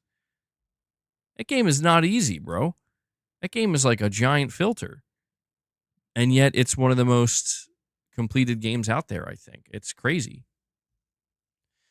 I just, sometimes I think people just say things because it just, it's like I said, I am not a Neil Druckmann defender, but people want to pretend that Neil Druckmann didn't write The Last of Us 1. Like, no, he did. He wrote it. He wasn't the only one who made the game. He had, a whole development team, of course. But people want to pretend that he didn't write The Last of Us 1. And that's not me saying, so you shouldn't have a problem with Neil Druckmann. No, that's me just saying, like, I didn't like The Last of Us Part 2 writing as much. I didn't like the direction of the story, but I can still acknowledge that Neil Druckmann wrote one of my favorite games of all time. Of all time. It would be like if I played Death Stranding 2 and Kojima wrote the cringiest, worst video game story I ever experienced, would not change the fact that he wrote, he wrote my favorite video game series of all time. Wouldn't change that fact, and I would never take that away from him. I wouldn't even, I would be totally fair about it, because why would I want to do it any other way? This is, I just think, what we see these days,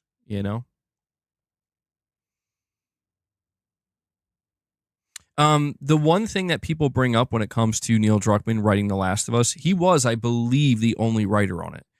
But he did go on record saying that Bruce Straley would help filter out his bad ideas. He did say that on record. But he was the only writer. And so, in retrospect, people are going to use that, obviously. Well, once Bruce Straley left, there goes the guy that was supposed to filter out your bad ideas. But that's normal, yeah, I mean, it's... Every writer needs an editor. What's cringy about a guy named Die Hardman? Nothing. That's the opposite of cringe. You hear me? Oh, yeah. Well, I don't know.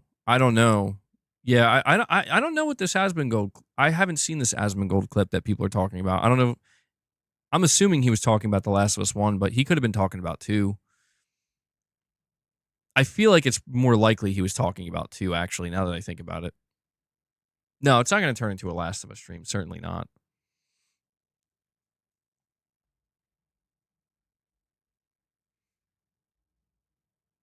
Prince, what are you saying you wish you had a drum set for? Oh, Rock Band 4? Yeah. Oh, hell yeah, man.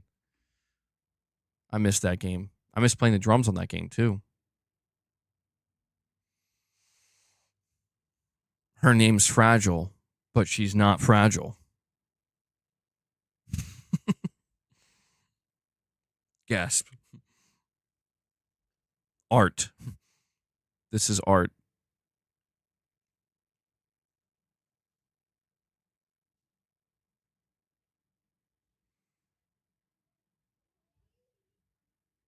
Oh, you guys are saying he turned into rage bait?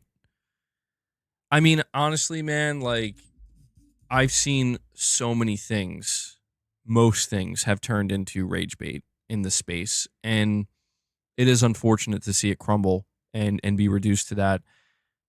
I'm trying. I'm still fighting. I'm trying to fight the good fight, man. Like, I'm trying not to fall into that, because I still want to believe that even if that's what's trendy and that's what most people are gravitating towards, like, I don't want to contribute to that, because rage bait and grifters. Yeah, I mean, I feel like terms get thrown around a lot, but the reason why those terms get thrown around so much is because there is actually a lot of that going on.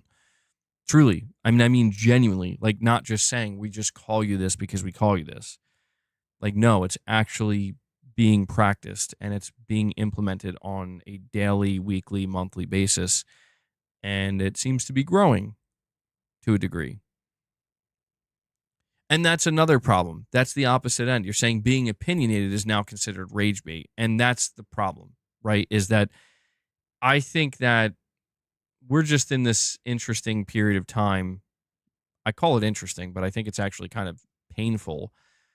But I guess that can be interesting too, where extremist behavior is almost the expectation. Like, we're just about there, where being an extremist is the new norm.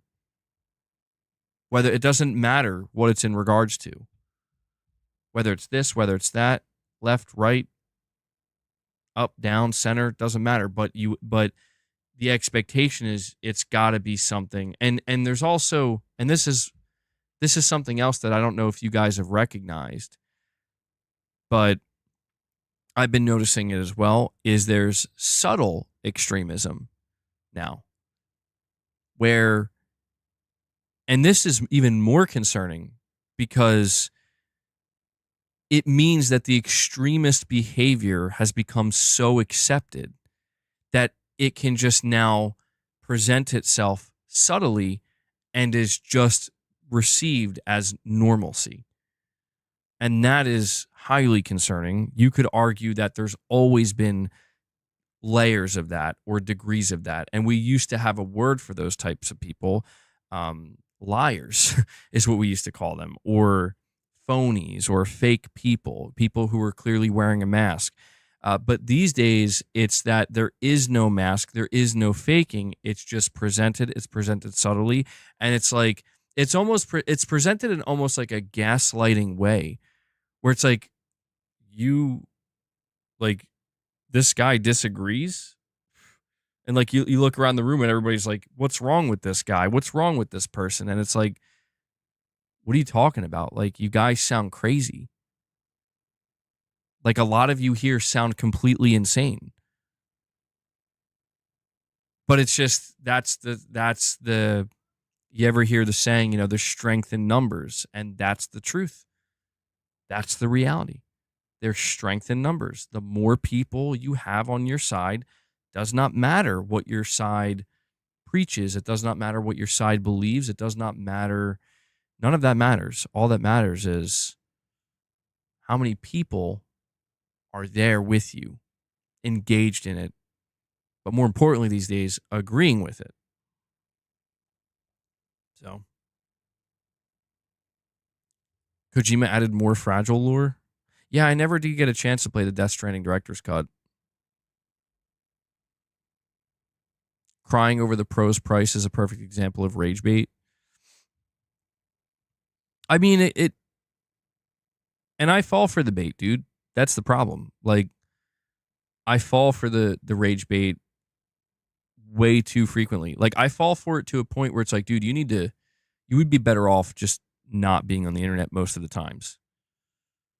But that's why I tried to say that, during when the PS5 Pro was rolling out. Like, I tried to just be that person that's like, I'm not going to tell you you're wrong and freak out on you. And I'm not going to engage the rage bait by yelling and getting up. I'm not going to give the rage bait what it wants, which is they're baiting me to be angry. On occasion, I mean, maybe a couple of times I did that with the Pro, but generally speaking, I tried to just cut through it and say the Pro is an optional console that nobody needs. And if you look at it and say that's too expensive, it's not for you. If you look at that and say, I don't see a difference, it's not for you. If you look at that and say, Sony, why are you charging me $700? That seems like too much. There's a $400 to $500 PlayStation 5 console that is calling your name. That's how I tried to cut through it. And a lot of times that was twisted and used against me, where it's like, well, you're a PlayStation fanboy. So like what you're saying isn't valid. And it's like, what I'm saying is right. What I'm saying is correct. My personal, preference doesn't matter when I'm delivering those facts. You know what I mean? My personal preference has nothing to do with it.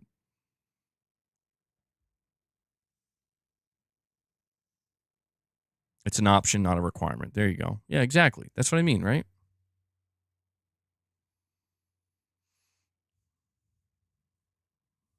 You got mine, or you got yours off Craigslist for $550 with the disk drive attached. Stop being scared of buying used. There's great deals on the secondary market. That's actually crazy, dude. $550 for a Pro with a disk drive? My God, somebody must have had buyer's remorse. That's wild. That's a great deal, though, man. I'm assuming it was like lightly used. It hasn't even been out that long, so it had to have been lightly used.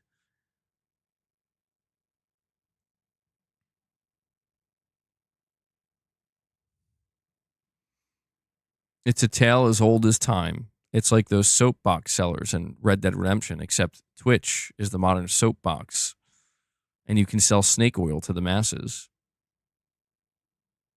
I actually haven't cleaned my Pro out yet. No.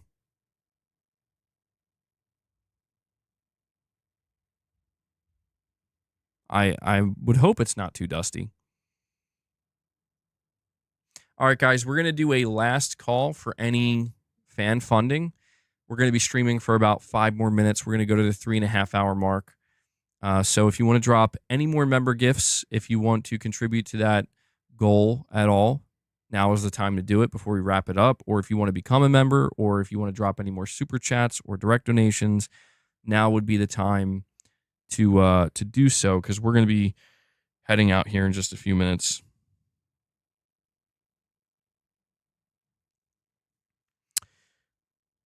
MBG, I implore you to watch Gred's The Lost Art of Video Game Criticism video. It literally talks about toxic positivity and toxic negativity and how culture is changing towards negativity.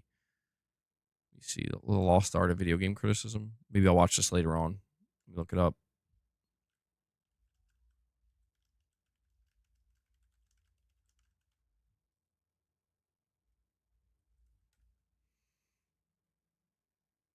Okay. Yeah, I see it here. Wow, okay. 8 months ago. Over 430,000 views. 2 hour. Yeah, this...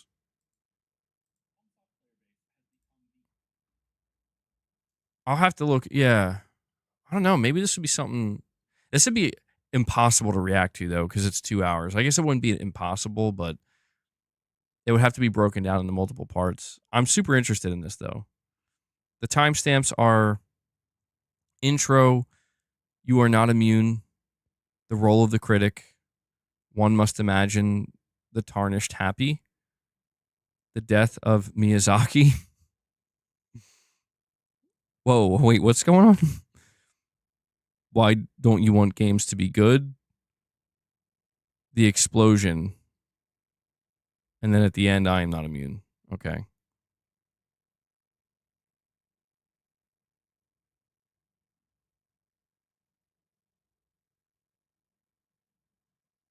Dude, I'm super interested in this. This seems like it revolves around the From Software community. Let me listen to just a minute of it. We'll just do a little minute. Absolute worst. FromSoft player base has become the absolute worst fan group in video games. Due to their argumentative nature, I think FromSoft fans often missed the forest for the trees. The trial and error was extra frustration standing in the way between me and the victory. Oh, just to point out, he's highlighting other people's videos, by the way, and playing clips from them. That's why, like, the voice is changing, because you can't see the screen, but...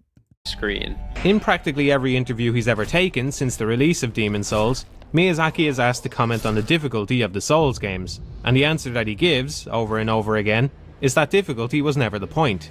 Meanwhile, your personal tools are stagnant, encouraging you to rely on automated elements with no skill expression to solve encounters for you. I have never once changed my overall opinion on a single game I've played in the channel's history. Believe it or not, I actually loved Shadow of the Erdtree. Some people really do think I want to have my perspective ingrained on the masses and infects all conversations as an objective take. Even though I've never done that, similarly, the Great Runes are still objectively bugged to this day. I would not recommend this DLC to any of my friends as entertainment, but I could recommend it as a dare. Another time I was taken aback by the game's laziness. Shadow of the Erdtree is the only Miyazaki-led Souls title that I wish never existed. And to clear up another thing, worst DLC yet does not mean terrible. If you ever find yourself interacting with a FromSoft fan who just dismisses criticism and conversation with "get good," we need to let FromSoft get good. Mini-boss quality is terrible. Most cave or catacombs bosses are just buffed up normal enemies that don't pose much challenge, and when it's something else it's usually an NPC or a reskin Death Knight. I don't and never said that I disliked the Death Knights. I kind of liked the Death Knights. I just mentioned them in a list with the NPC bosses that I disliked and people assumed. People who disagree with my takes and put work into rebuttals and defense of a game they like,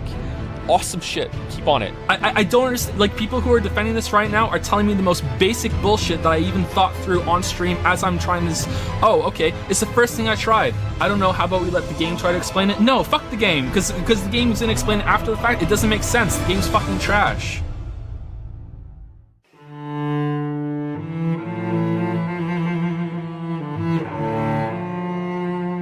This is a critique of critiques. Specifically, this is a critique of two critiques. Joseph Anderson's Shadow of the Erdtree video and Feeble King's critique of that critique. So this is a critique of a critique of a critique. Oh, God. Dude, I feel like I was just pulled into a rabbit hole. But I'm going to, like, this is a 2-hour video. I just wanted to play that intro. I don't know. It was an interesting intro. This seems like it's going to be an interesting one. Seems like it's going to be an interesting one. Sounds like brain rot. I mean, the video has 430,000 views. It's got 19,000 likes.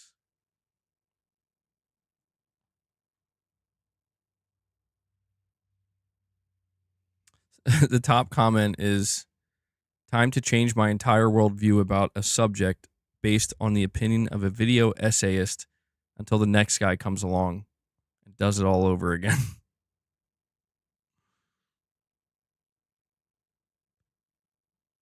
Oh, man. I don't know. Like, I get nervous about watching stuff like this because I feel like you got to be careful getting deep into the weeds with stuff, you know? Because I feel like you start to truly lose the forest for the trees, where this video seems to clearly be about, like, From Software and Shadow of the Erdtree DLC and people critiquing, people not critiquing, you know, the toxic positivity, toxic negativity. And I don't know, man. It's interesting because it's out of my wheelhouse, I guess you could say, where I'm just like an observer, like I'm not engaged in the conversation, and just automatically, like, I don't know, my natural inclination when like seeing this is like, dude, who cares, man? You either like it or you don't. You know, like, but I get it. I guess it's the passion of it all, and I am passionate about things. So I do get that, where it's like, man, people who feel so impassioned, where they're like, I need to type out a 2-hour video essay because I got something to say. Like, I can appreciate the passion, so I might check it out, because it does kind of have my attention. There was never this much discourse until Elden Ring came out.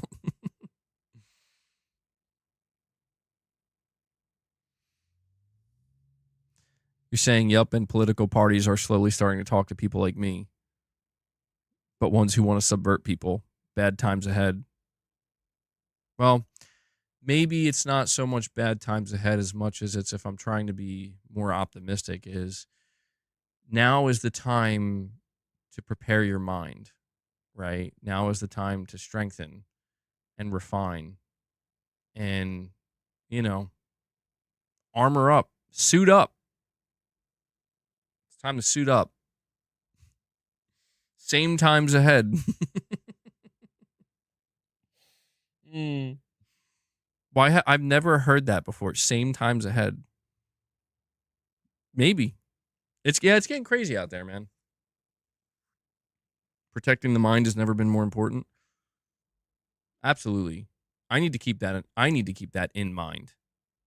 For sure. Because, like, geez, man. I mean, I've always considered myself a mentally strong or mentally tough person. But in recent years, and it's funny because it's like I don't even go out or do many things. Like, I'm a loner on the internet usually. And in my life, I got my family, I got my own priorities. But even I notice, like, man, yeah, there's like some kind of chaotic. Yeah, that's true. If it's abandoned MBG,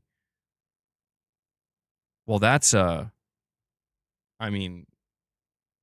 whole nother story, right? Outside of that, though, but yeah, man, you can feel the chaotic pull and the chaotic energy. It just emanates. and it is really, it's getting strong, man. So you gotta. I wouldn't say I'm a recluse. No, I go out. I'm just not very social.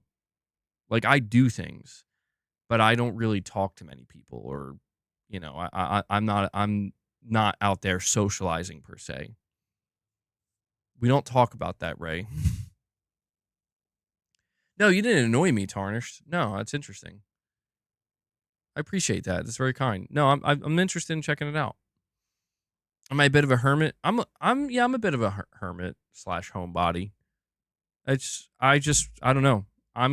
I am that person that can be content with that, man. Like, I am the person that if I can just have a routine that I stick to, I don't need deviation from it. I do appreciate consistency. But you know, I keep myself busy.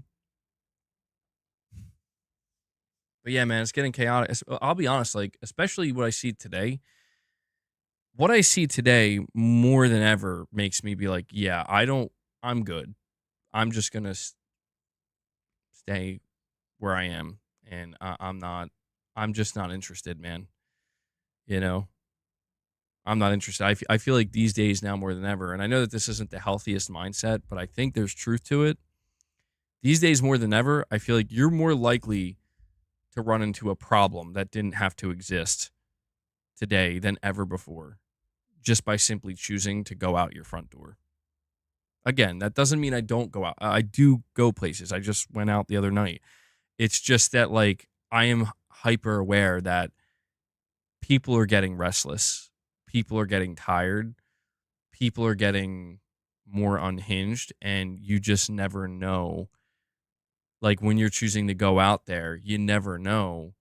And I'm not saying this to make anybody fearful. It's not about making you fearful, but just being aware that, you know, you never know if you're in the room with the maniac. Like, I know that's a crazy sentence, but it's true. You just don't know. Don't assume to know. Don't assume to know, man. Try to be, you know, don't be paranoid, but just be aware that you don't know. Like, I heard this story, bro. And I know that this is like a crazy thing where it's like, that's probably, there's a 99.99, there's like 100% chance this is never going to happen to you or anybody you know, but it happened to somebody. You never know if you're the maniac. Is the maniac in the room with us right now? Dude, I heard this story of, it was a news story of a person, it was a customer at a Checkers, the restaurant Checkers, that I guess got a little bit frustrated because they asked for extra mayonnaise and they didn't get it. And the worker at the Checkers grabbed their gun and shot this man dead because he wanted more mayonnaise. Now, of course, the person who did the shooting is going to be in jail now for probably the rest of their life. There's no way you said NPC activity, bro. It feels like, it feels like GTA. Like, for real now. But is it like, that's where I'm just saying, like, that is, like, imagine you're that guy. Like, so how'd you get taken out, bro? I asked a worker at Checkers for some extra mayonnaise and then they shot me. He wasn't in passive mode. Oh my God. I mean, it's so ridiculous. It's hard not to. Like, your natural inclination is to make jokes because it seems like a fucking cartoon, but it's a real thing that happened. And not to get, like, too serious about it, but it's like, bro, that man that got shot had family, people that loved and cared about him. And it's like, just imagine that. Like, the dude just went to Checkers to go eat and then just got shot. Not by, like, a crazy shooter that's like, I'm going to shoot the place up. No, he purposely, like, he was targeted by the worker because he wanted more mayonnaise, bro. I could not believe it. And I'm like, I know I'm not crazy for thinking that it's fucking dangerous out there, bro. Like, you never know. You never know. You remember the other day when we were talking about being in the movie theater? It's like, how do you quiet somebody down if they won't, stop. And I was like, dude, I'm like probably never going to be that guy. And that's why. That's why. And I know that's like, well, you're living in fear. It's like, well, maybe, but how do I know that that person isn't totally deranged? And if I turn to them and say, can you quiet down, please? I'm trying to hear the movie. You're talking too much. That the next thing that's going to happen is I'm just going to get lit up in the movie theater. I have no way of knowing that. But you know what I do know is if I just keep to my fucking self, mind my own business, I'm probably going to walk out of here. I'm just saying, man, I come across these stories and it makes me rethink things where it's like, you know what, though? Maybe it is best to be in passive mode.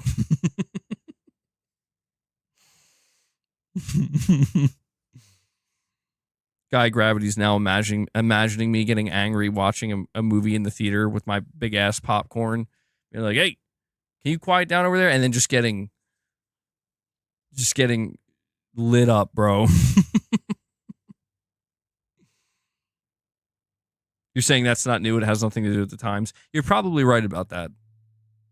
Honestly, I think you're right about that. It's maybe always been this way. I will say I think people are a little bit more restless today for multiple reasons, but yeah, it's always been out there. I just now see it because of the internet. Like, you never know what type of psycho you could trigger. Yeah, I try to stay away from stuff like that, and I try to avoid the stories because it does alter my perception of society. Everyone is edging these days? Oh, everyone's on the edge these days. Okay, my bad. Oh, wow. Okay. You see the story of the guy that got held up at gunpoint over Pokemon cards? I didn't, but man, that doesn't surprise me. That doesn't surprise me, man. Fall back down. No, I've never seen that one, Joshua. Let me see.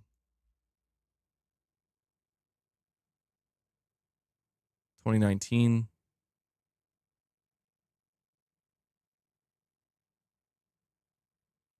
Interesting. Yeah, I'm reading it's an interesting premise.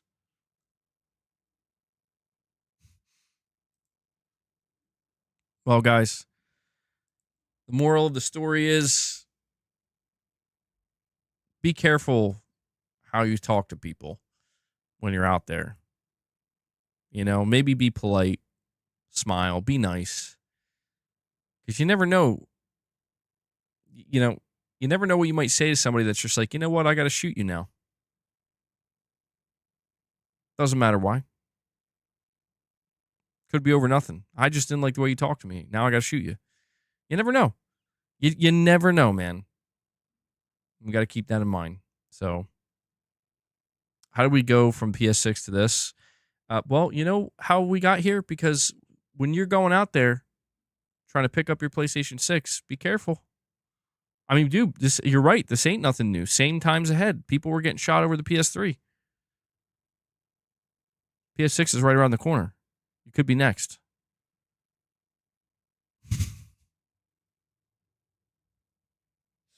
Thank you, Titus. Thank you. Yeah, that should be our saying going forward. Remember, guys, just stay in your room and edge. That's how you stay safe. I need to go now. It's time to log off. Mr. B says he doesn't like mayo, so he's safe. He's safe.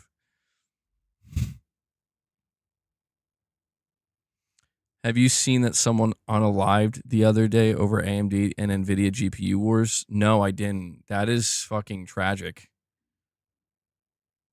Bunk King says MB Gooner.